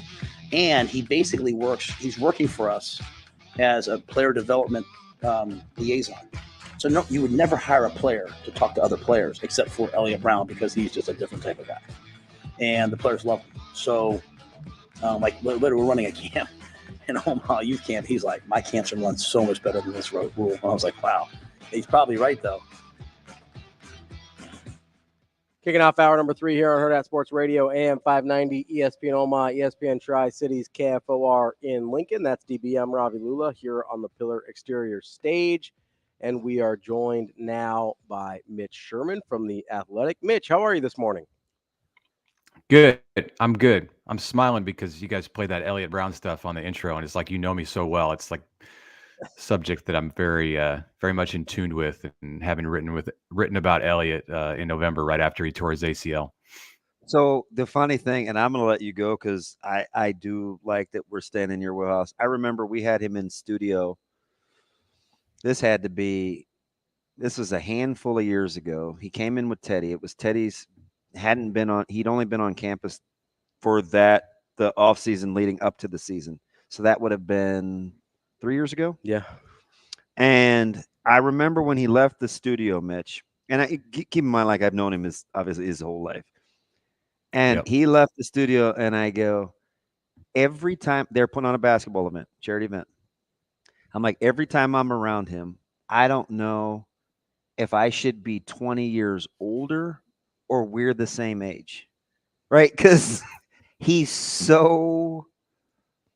businessy, he's savvy, he's personable. He had built this crazy brand through social media. Yep. Like he doesn't give a what. He just has this, I'm gonna do this, say what you want, I'll see you at the finish line. Oh, did Mitch freeze on us? Mitch might have froze. Wi-Fi. Look at that great look on Mitch's face. I was going to say, I seemed like he was contemplating for a second there. I'm here if you guys can hear me. All right. There we go. Right, You're back. I'm back.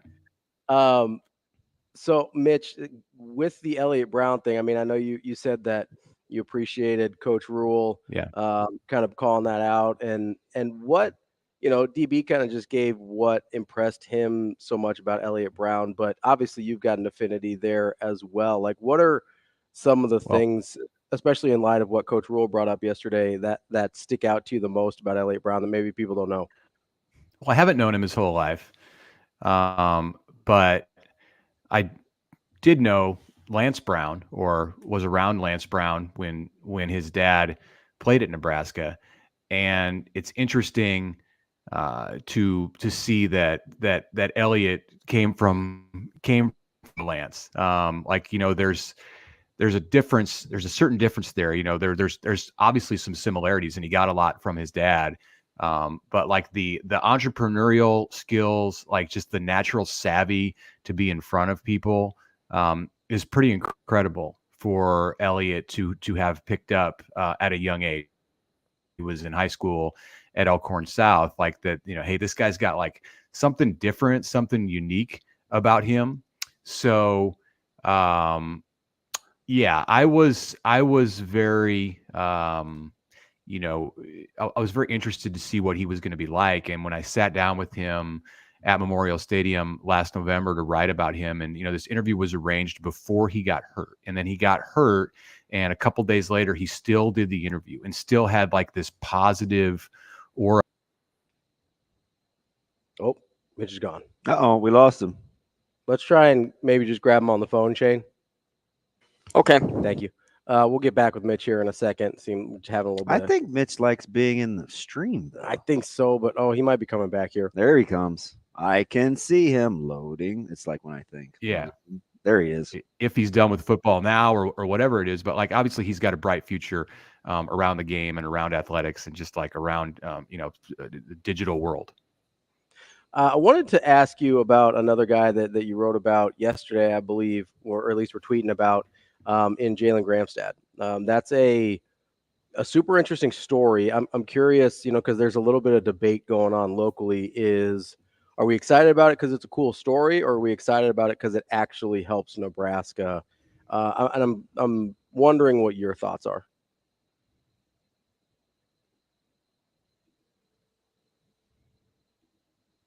I think we might be on a little delay. There might be a little delay. It's a good question. It's the last time I'll ever tell you that.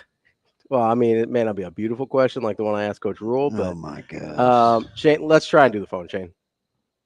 Okay. Okay. Seems like we're not doing great with the internet today. That's not our internet. Yeah, no, I that just might in be general. Mitchie, that might be Mitchie Mitch's. It's just in general. The internet's Not not a guy that cooperating. you don't call Mitchie. No. Mitch. I told you about like the revelation I had the other day, right? It bothers me a lot. I'd never thought about it before. Yeah. And, Until I brought it up. Well, until people that like mispronounce my name as Ravi instead of Ravi. You don't want them calling you Rob, though. No, but I also don't want people to think that I'm rocking the adult IE, you know? I just don't think that's for me. Mitch, how you doing? You back with us? I am. Sorry, guys. I've been on StreamYard all morning and had not had any issues. So I it's apologize. us. Apparently, I hit my limit or something like that. I'll say maybe you hit your, it's like the early 2000s. You hit your data limit already. You gotta roll that thing over. Very possible. So, Mitch, I was asking about Jan Gramstad, and obviously he commits to Nebraska coming over from NAI Northwestern.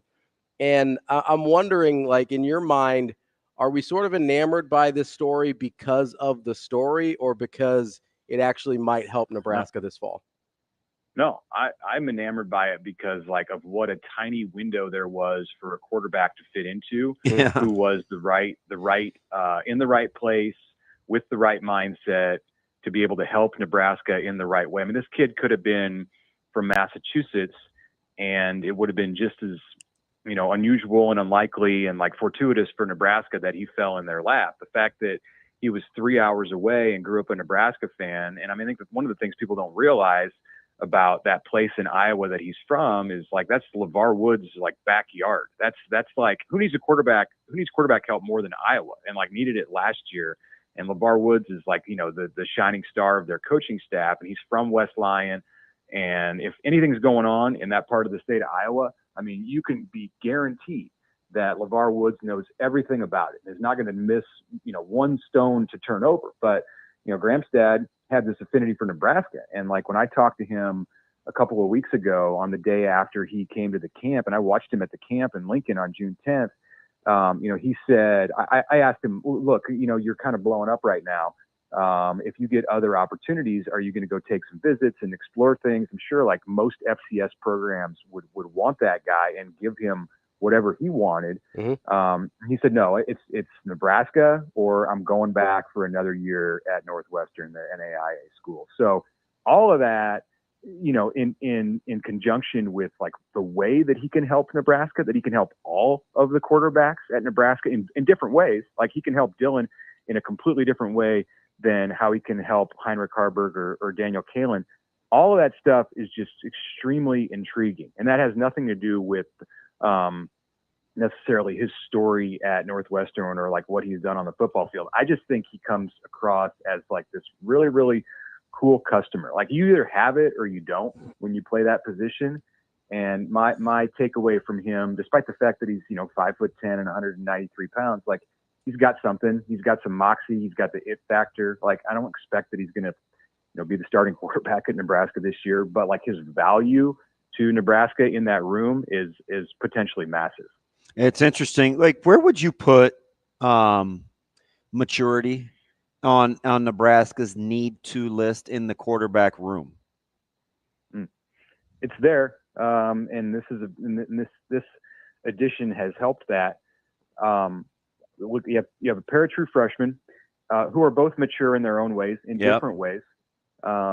They're not. I don't think either one of these guys is like your normal true freshman walking into college. They're not the same. They're different guys. Like, I mean, having spent time around Danny and Dylan, like they have strengths. Their strength finders would be quite a bit different, but they both have. I would say they're both mature guys for 18 and 19 years old. And then Harburg, he's a mature guy, and he's started 8 games at Nebraska, but 8 games is not a lot when especially when you consider the context that it was in, and they were flying by the seat of their pants with how they were going to run the offense. So like experience, maturity, there's definitely they definitely have those aspects within the 3 scholarship quarterbacks in that group. But adding a 22-year-old to the mix it's something that you can't coach into a player. You have to have lived through things in order to have a certain kind of maturity. So, Mitch, which do you think is a more important consequence of Gramstad coming into the room, being able to perhaps use Heinrich Haarberg in some other ways outside of the quarterback spot or in selected quarterback packages, or kind of giving you a little bit of a buffer to make sure you're allowed to redshirt Danny Caitlin? I would say Haarberg out of those two things, and this is all dependent on Heinrich, buying into this. I mean, we're sitting here 6 weeks from the start of camp, and despite the fact that we all, I think, feel like we have an understanding of the quarterback picture, and it's clear to me sitting here that in my basement that Dylan Raiola is going to be the starter on at the end of August. I don't think Heinrich Haarberg is looking at it that way. I would hope that Heinrich Haarberg is not looking at it that way. Nobody's announced anything. Matt Rule's not made a decision or not announced a decision. I see Dylan. I know what he's got. Like, I've talked to people. Like, I think I know where it's going to go. But if you're Haarberg, man, you're fighting tooth and nail. You want to fight tooth and nail until the last opportunity that you have to win that job. And so it's going to take some buy-in from him, like some real trust from him, if they were to come to him and now say, look, all right, we brought in this guy with experience who we're comfortable putting into a game if we need him in a situation. And what we would like to do to make our team the best is to run you in some different packages. We think that you can help us as an H-back, as a tight end, as a guy in motion, as somebody who can be a decoy, as a player who can throw a pass when another quarterback is in the game.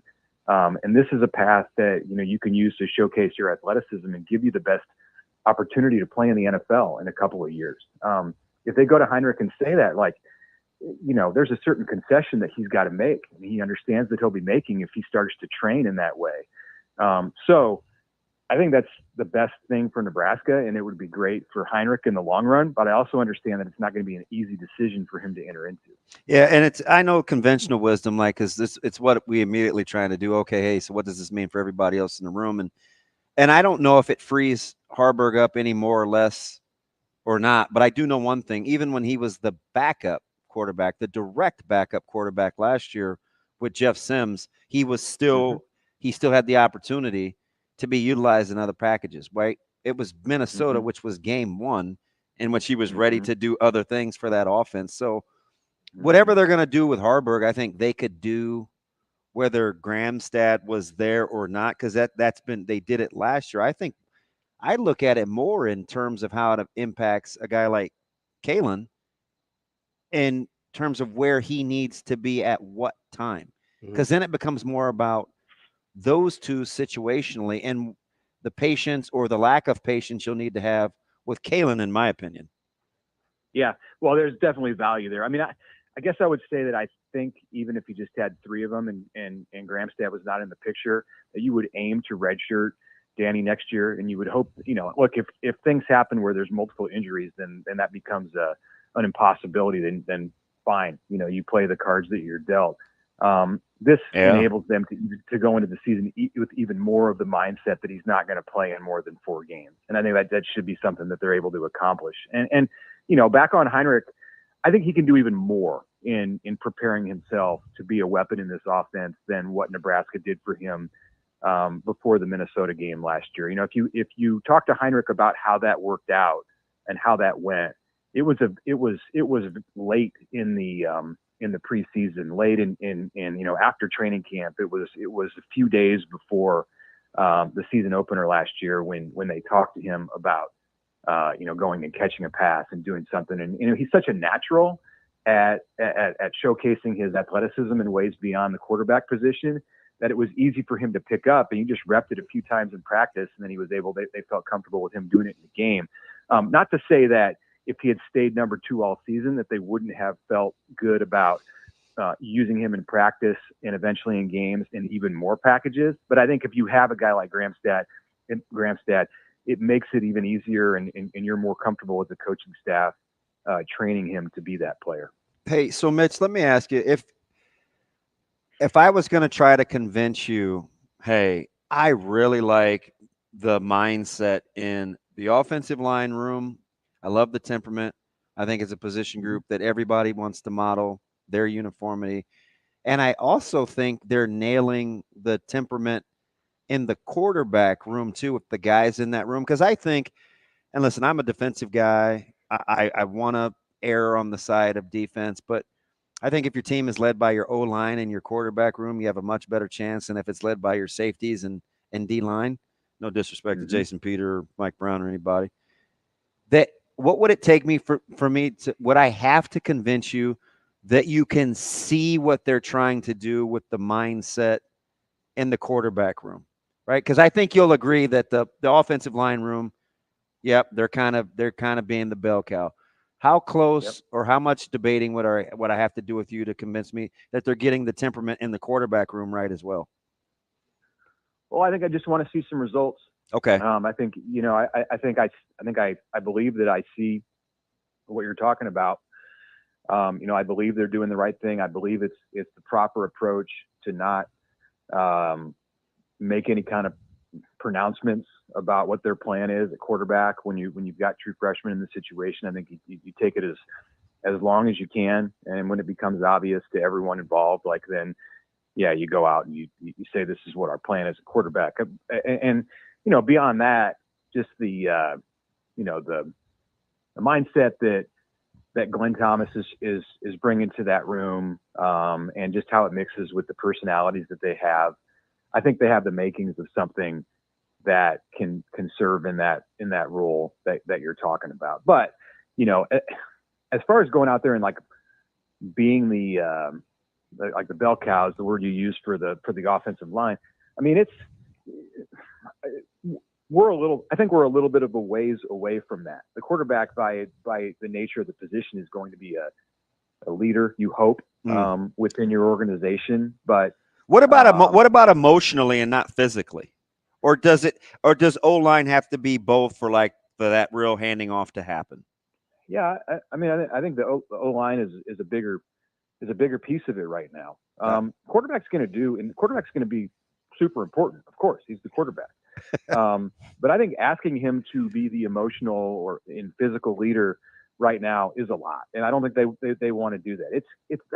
I think you let that play out organically, and you see what happens. You see what kind of success, if it's Dylan, you see what kind of success he has early in the year and how he's preparing himself for that. But I think the things that he's doing in the off season, the way that he's handling his business around his team, the things that he's doing for his teammates right now, it's bringing him the kind of respect, and he's putting himself in a position to be a leader. But it's got to happen. It's got to happen organically, and I think they'll get to that point. Do they get to it right away in 2024? I don't know. But the fact that you've got an offensive line that has the qualities that this group does, I think it eases that. It eases that situation. It makes it a lot more attainable to get what you're looking for from your quarterback. Mitch, I wanted to ask you about Jaden Doss, because we finally got some a little bit more clarity on his situation yesterday during the press conference. I mean, we had seen him. I think I prematurely said he was the number 2 corner on that side. Yeah, and I wasn't sure. It just looked like that. We saw him at corner a little in the spring game, and then we got the comments yesterday from Coach Rule. And I guess, like, when you're sitting there and looking at the kind of the whole picture of Coach Rule talking about, being glue guys versus guys not having any guys that are divisive, and you got this guy who they talked about last year as being the guy that was the closest to playing time as a true freshman when you had some highly touted guys in that room, and then all of a sudden he's switching over to defensive back. Like, what does that tell you about sort of the trust that the players have in Coach Rule and his staff, that they've got their best interest at heart? Yeah. It tells me, the same thing that it told me when Jeremiah Charles switched over there. And there have been players who have gone back and forth between DB and corner. And I think there's a DB and DB and receiver. I think there's a good dynamic that exists between Garrett McGuire and Evan Cooper. Yeah. And and they allow the players feed off that. They see that. They know. I mean, Jaden Doss understands that it doesn't mean just because he's playing corner right now and that he's fully committed to corner that like he could never play receiver again in this program. I mean, at some point in a player's career, like you get with Malcolm Hartzog, and this is specifically on the defensive side, like at some point in a player's career and their progression, you need to make a decision. You know, you can't string somebody along their entire career and say, you play this position this week, this position next week, like maybe next year you'll play this. No, I mean, it's in the best interest of the player to commit them to a spot. But I mean, Jaden Doss as a redshirt freshman is not in that place yet. And they're trying some things out. And I think he has trust, and so many of the players in the program have trust that these coaches are going to do the thing that is best for the team, but they're also going to do the thing that's best for that guy as a player. And if Matt Rule stands up there and says, we think it's in Jaden Doss's best interest to focus on corner, like he has that kind of ability and potential. We think he can be a great corner.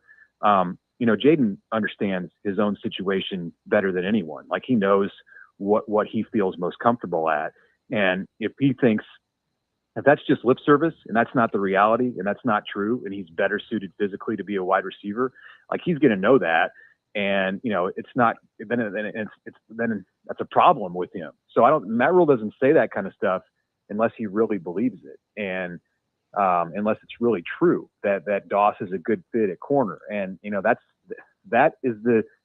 the give and take, the relationship that exists in this program that allows for guys to succeed and then build that trust and have it grow as their careers go along. Mitch, great stuff as always. We appreciate really the time, good, Mitch. And we'll talk to you again soon. Okay, thanks a lot, guys. That's Mitch Sherman from The Athletic. There's something real quick I want to get to after on the other side. Yeah. That Mitch said, two things, they go together spot on. And one of them is something you harp on daily. I'm interested to see what those things are. I'm also want you to be interested in going to teamjackfoundation.org. Team Jack Foundation is trying to find better treatments and one day a cure for childhood brain cancer. Right now, the treatments are out of date. Some of them are almost 50 years old, and they can be highly toxic to the children. Even if they get rid of the cancer, a lot of times they end up with lifelong issues because of how toxic the treatment can be. There's a way to help. You can go to teamjackfoundation.org, volunteer, find out what events are coming up, or just donate directly on the page. Or if you want to know more specifics about how they're fighting this fight, all that information is on teamjackfoundation.org as well. So make sure you check it out. That's DB. I'm Ravi Lulla. We will be back here on Hurrdat Sports Radio coming up in just a couple minutes. And DB is going to ask me some questions about things that I apparently talk about a lot. We're on AM 590, ESPN Omaha, ESPN Tri-Cities, and KFOR in Lincoln.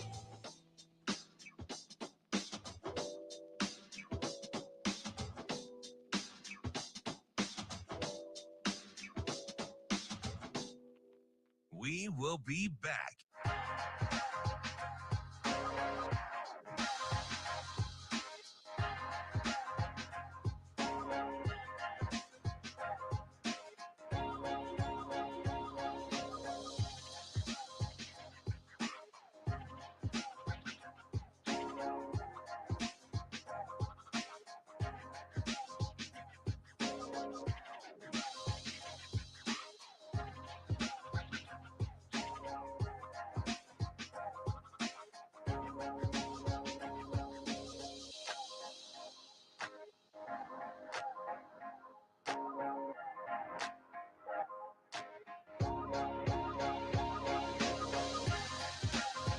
We will be back.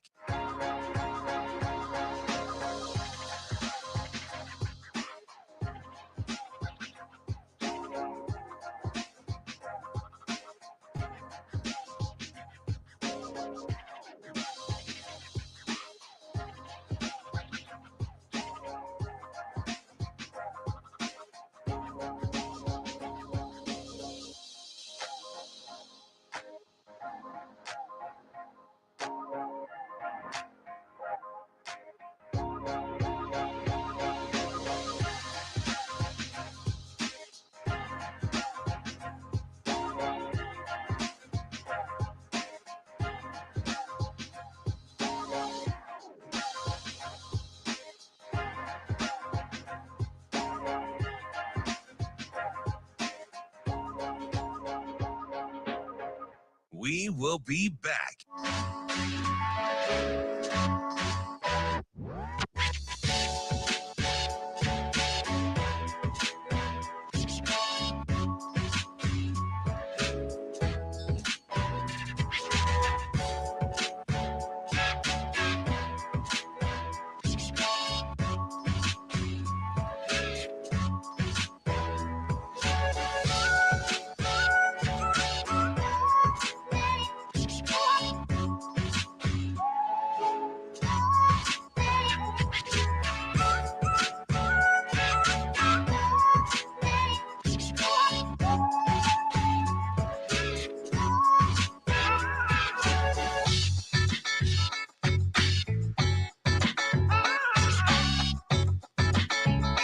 We will be back.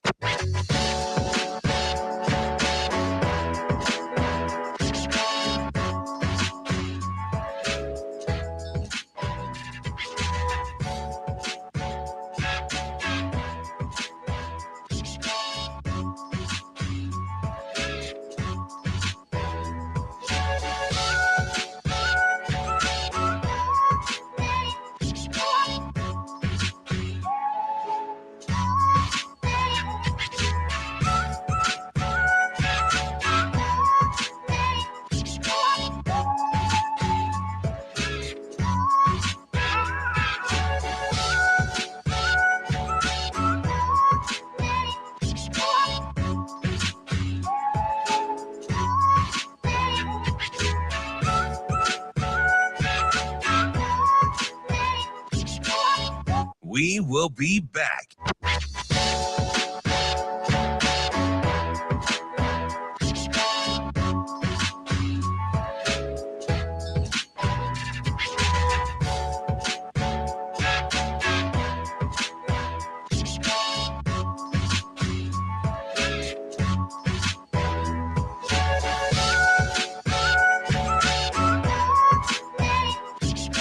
We will be back.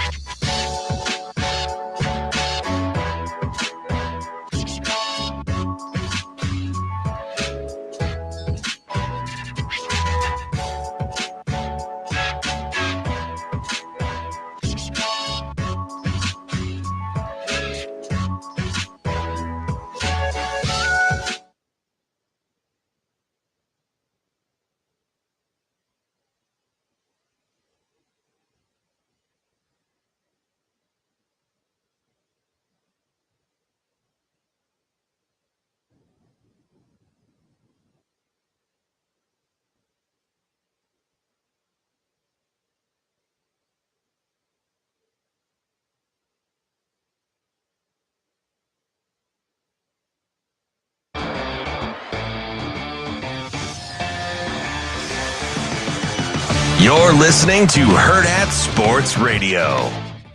When you can find guys who have the height, weight, speed to play corner with the, it's not their. We turn down a lot. I think sometimes people think we're measurables only. It's not the 40-yard dash at corner. Okay, it's really not. It's the change of directness and quickness and loose hips. You need guys who run like a 3.9, 3.8 shuttle. I don't know what Jaden runs in the shuttle, but just in terms of testing, it's that change of direction and lateral movement. If you can find guys like that who also have ball skills, who are former receivers, man, you have a chance, right? We are back here on Hurrdat Sports Radio, AM 590, ESPN Omaha, ESPN Tri-Cities, KFOR in Lincoln. That's DB. I'm Ravi Lulla here on the Pillar Exterior stage. That's Coach Rule talking about Jaden Doss. I swear to goodness, we didn't have any sort of conversation. God's my witness. But that's the thing that drew the ire a couple weeks ago when I was like, we just make this about flatline speed. And remember, and it was like, oh, that's kind of a hill to die on. And then Mitch Cholowinski? Yes. Like went into it and I was like, see? And then Coach Rule says that yesterday, and I was like, I get it. You don't have to reset it. I'm saying I'm coming back to get it. For the lay person out there, don't just say, they're fast, they can play. That's not what it is. Right.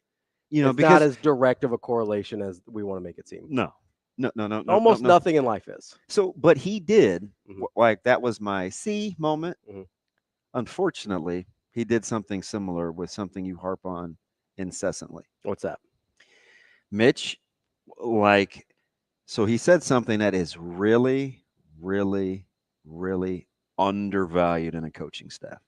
I talk about it all the time with high school coaching staffs.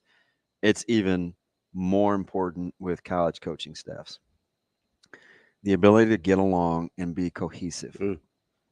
If the staff doesn't value each other's opinion equally and can work well with each other, you almost can never have position switching. Guys will just be locked in because they either don't see it, they're not open to the possibility. If it's not another man's treasure is another man's trap. Like, if you're not sharing in those kinds of similar philosophies, the position switches don't happen. Because everybody's got to be on the same page. So McGuire has to be encouraging Doss. Coop has to be encouraging Doss.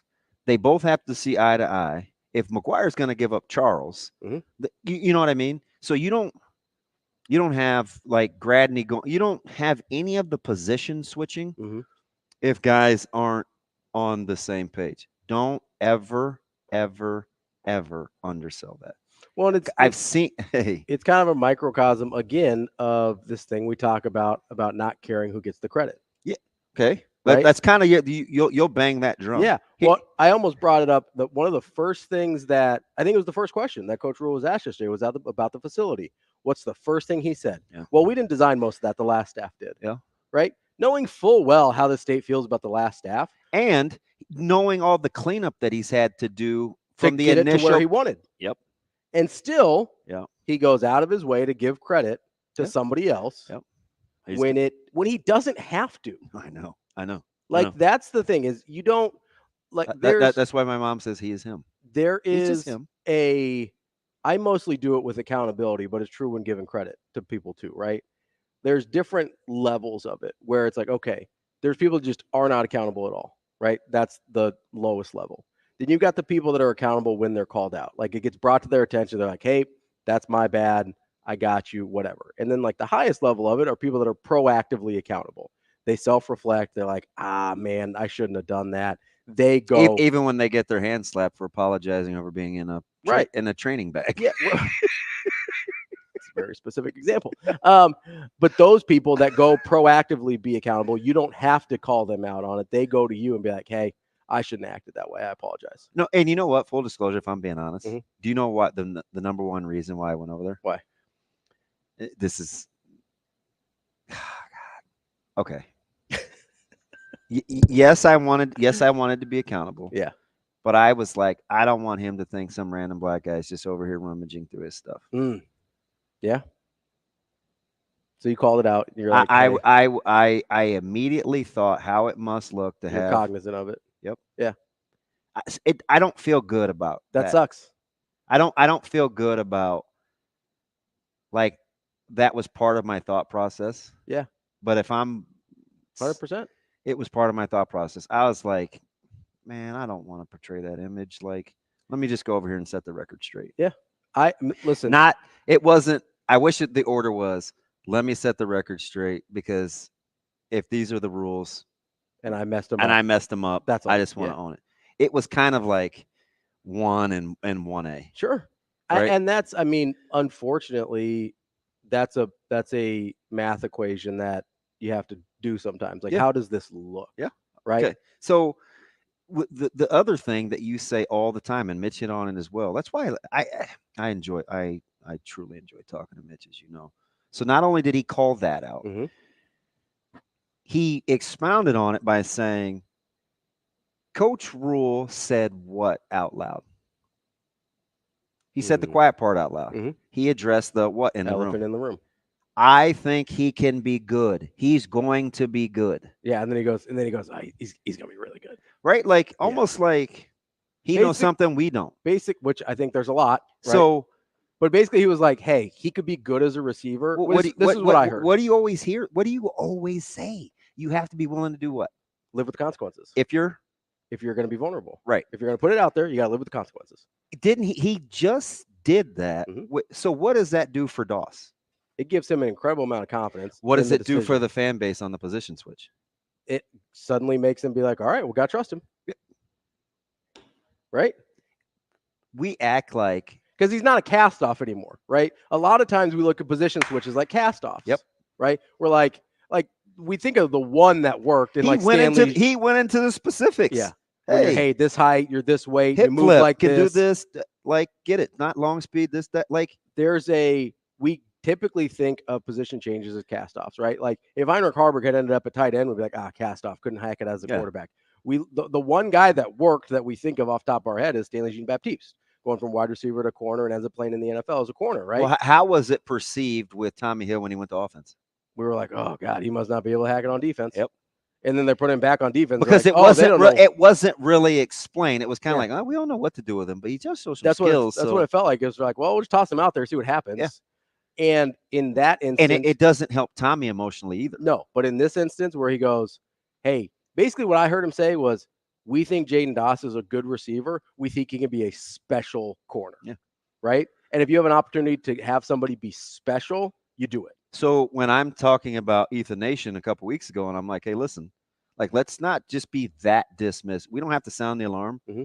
But when you have Tommy Hill and Jaden Doss at one corner and you have some combination on the other, like I just was getting the sense that Doss is going to be there permanently. Mm-hmm.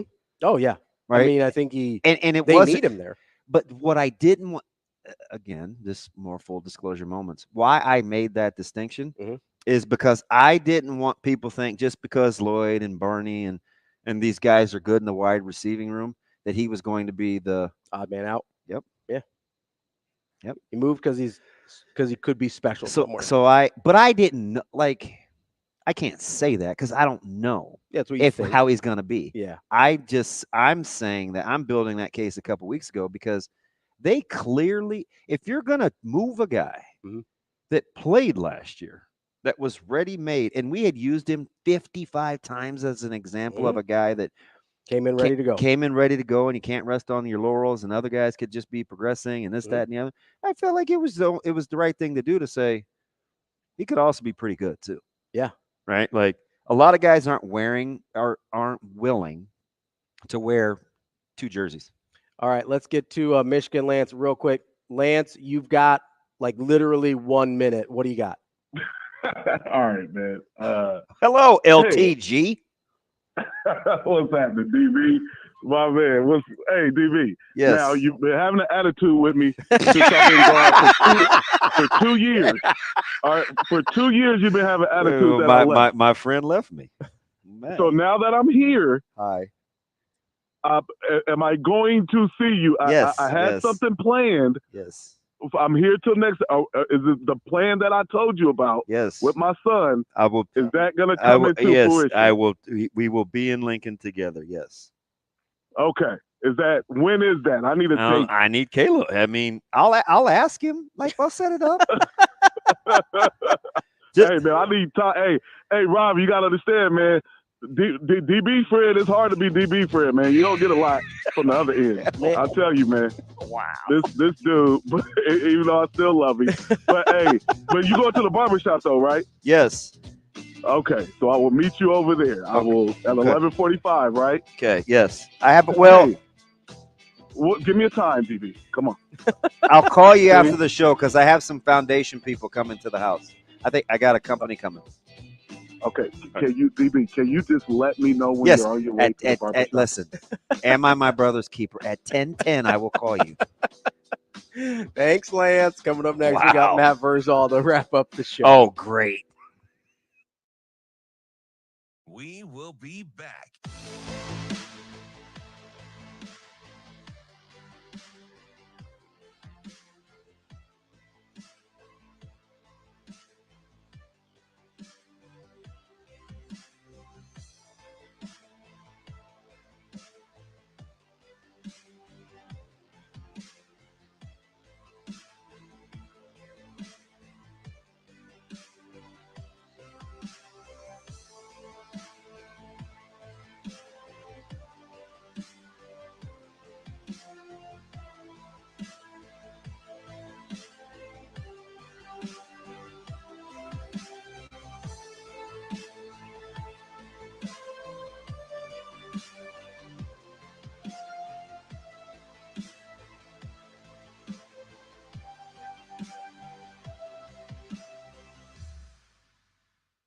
We will be back.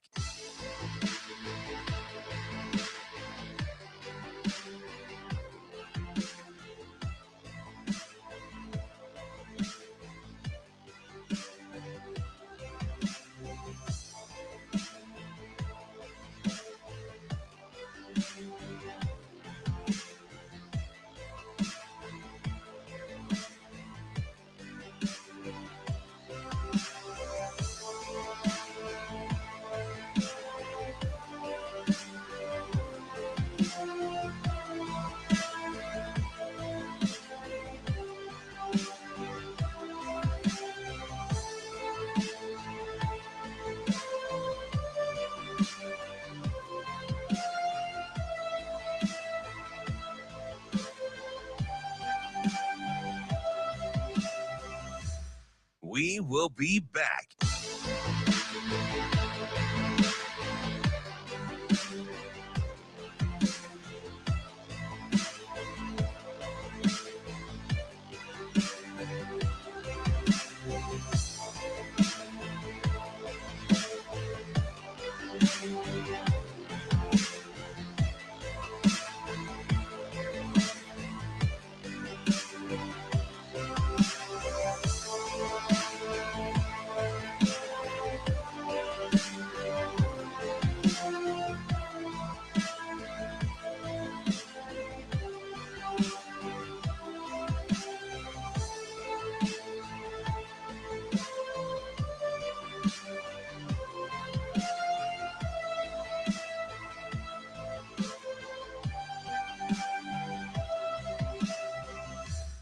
We will be back.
You're listening to Hurrdat Sports Radio. Now let's find out what Matt Vrzal is better at. Telling stories or making pizza. Matt. Matt's an exceptional young man. Matt Vrzal. Happy birthday, Matt. You know, Matt, he's a tremendous athlete. Matt Vrzal. Come on, Matt, I'm with you. You know, like Matt Vrzal, you're one of the sexiest people in the world, but you're not one of the most beautiful. How does that happen? Here is Matt Vrzal. All right, Matt, thank you very much. As we get to our friend Matt Vrzal, the wrap up the show here on Hurrdat Sports Radio, got to remind you to get to unionomaha.com to get tickets for Thursday's match against Chattanooga. It is a USL Jägermeister Cup match, and it is Cancer Awareness Night as well. Make sure you get to unionomaha.com to get your tickets. Joining us now is former Husker and owner of Paisans Pizzeria, Matt Vrzal. Verz, what's going on, bud? Good, boys. How we doing? Good. Add great T-shirt material guy to that as well. He's big in the great T-shirt material. Yeah, just say hey, and great T-shirt material guy. What kind of T-shirts are you rocking over there at Paisans? You getting the good stuff over there? Yeah, of course I am. We're gonna have a Big Worms ice cream shop today. Perfect on purpose, man. So is the material.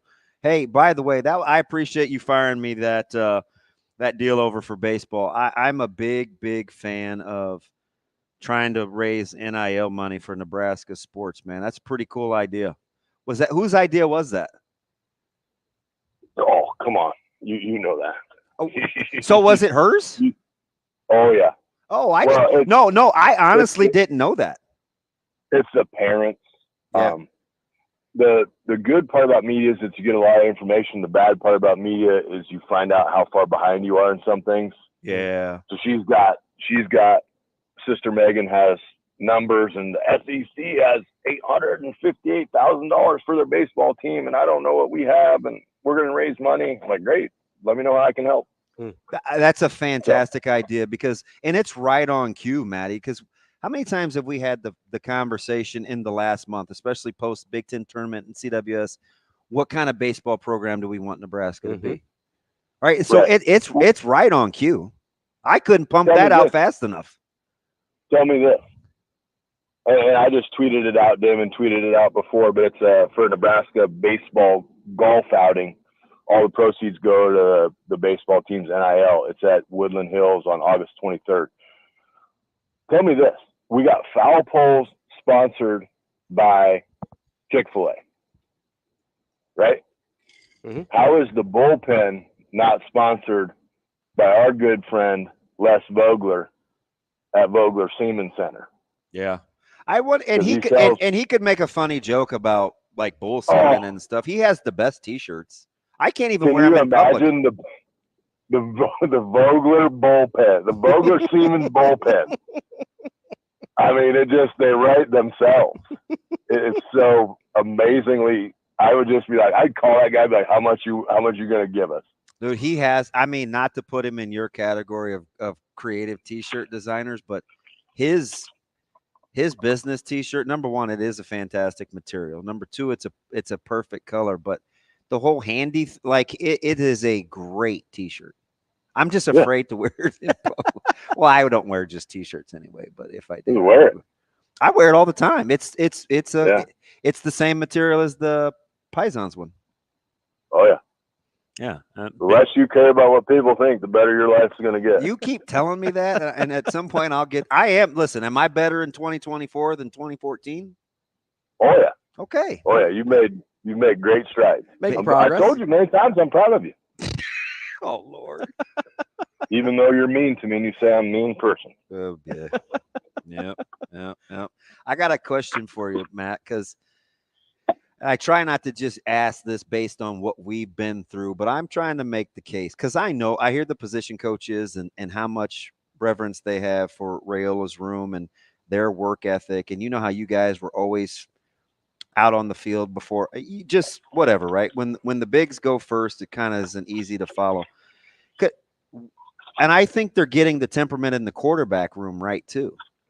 How much of an advantage of that is, and I meant this with no disrespect to the defense, right? Like you can have a Jason Peter-led deal or a Mike Brown-led deal, and that's cool. But when it's the bigs and the quarterback, it just seems to go better. Is that a stretch? Am I being too narrow-minded, or do you kind of agree? Because I think both the temperaments in those rooms, they're getting right. Just you know what I mean? Correct. Like the mentality. So it piggybacks off of our discussion last week of team, right? So the offensive line is the only team, and the defensive line, there are only teams inside of a team. So what was your fear of Michigan before last year? You were scared of what? Their D-line. Correct. But did you think that their quarterbacks or their receivers could go out and win them a game? No. So now this year, they go out, they lose an all-American caliber player in Zach Zinter, and they don't miss a beat. Nope. Nobody mentioned it. It got mentioned in passing. Well, remember when they thought it could finally rear its ugly head against Ohio State, and that didn't happen. It did not. That didn't happen. So now your first line of your room knows they are the dudes, but then your second line is just waiting for an opportunity. They're waiting to go seize the spotlight, and then the opportunity, unfortunately, presents itself. And you go out there and you don't fail, and you do great. Like I tell people all the time, and they poo-poo it and they laugh. We don't need you. You are a luxury to us. We can go out and win without you. You don't matter. And that's not mean. That's just honest. Great organizations and teams have great lines. Like they just do. That's why our rooms are still tight. the defensive line room, the offensive line room. We will always be tight. We get along instantly, pick back up where we left off. Mm-hmm. It's just a guy got after me because, and it wasn't really taken out of context. I was just talking about NIL in a vacuum, basically. If you've got this much money to distribute, I would distribute it more to some offensive linemen because it doesn't matter who plays quarterback if your offensive line isn't right. Mm-hmm. And then some wackadoo was like, I'm tired of this. I need a quarterback. The quarterback will win us games because if we don't fumble and we don't this and we don't that, I was like, but if you don't block better, then the fumbles don't happen. And you know, you go into that, like, can't catch a snap. I was like, you go back and stand behind an offensive line and know that in 2 seconds you're going to get hit. You'd also by a 300-plus-pound man that runs a 4.7. And you're that position. You tell me how anxious you are to catch the ball. No, I understand, but that position group would also be the last to ask for any money too. Correct. I believe that to be like, you know. But am I happy we have the quarterback room we have? No, absolutely. And I'm not even talking about talent. I'm talking about likability, guys that other players want to be around, you know, do the extra throwing, get along well, even though it's competitive. They're able to swallow a guy being the guy in the room. I mean, does it sound familiar? That was a weird phrasing there. Right? Like it's respect. The word you're looking for is respect. They respect each other. And there's power in it. I think is because I saw it work. Like it would be easy for you know, it would have been easy for our quarterback situation to have gone a different direction, but because of the quiet competitive between the groups and the going along to get along for a greater good, like there's power in that at that position. And this is before you even start to get to the results. Look who raised the kids. Harburg's daddy, former player. Riola's daddy, former player. They were raised right. Yeah, good play. I'm so happy. I would love to see Arkansas here, but I'm so happy that they didn't make it because Van Horn in his postseason presser said, I'm done with this. I ain't going out and getting these home run hitting kids. I'm going out and getting kids that love baseball, hit singles, stretch them into doubles, and score on a sack bunt. I'm going to get those guys. Hurley, talking about when he goes to AU. I know you can play. I don't watch you play. I don't watch you shoot. I watch when you get down. Do your teammates come lift you up? Like, do they help you off the court? Do they like you? I watch your mom and dad. Because if your mom and dad only cheer when you're in the game, I don't want them in our program. Like a shift is coming back to sports where the player isn't a showy player. It's a team player. Mm-hmm. And I can't wait. It's going slowly, but it's coming. And I'm going to be so happy because sports will be back to sports where it's not individual BS. It's team stuff. That's why I still can't believe you call us Hollywood High, man. We do a pretty good job of that. Just saying. I can't believe you said another man swallow it. Why are you bringing up old stuff? That was like 3 minutes ago. You just said that 2 minutes ago. It's like, did I tell you? Hey, did I tell you Mike B followed me on Twitter? Oh yeah, he won't talk to you much, but he's the great. He's a goat, man. The greatest day of my life. I'm playing it cool. I'm waiting about a month. I'm gonna send him a message. But hey, Doug, great to hear from you. Miss you. If you ever get to Nebraska, hit me up.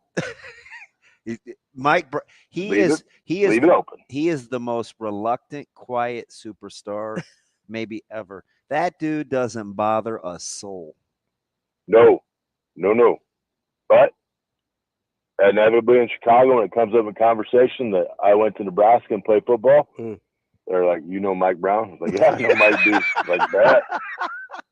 Yeah, he's you need a drink? I'm like, yeah. If he won't drink it, I will.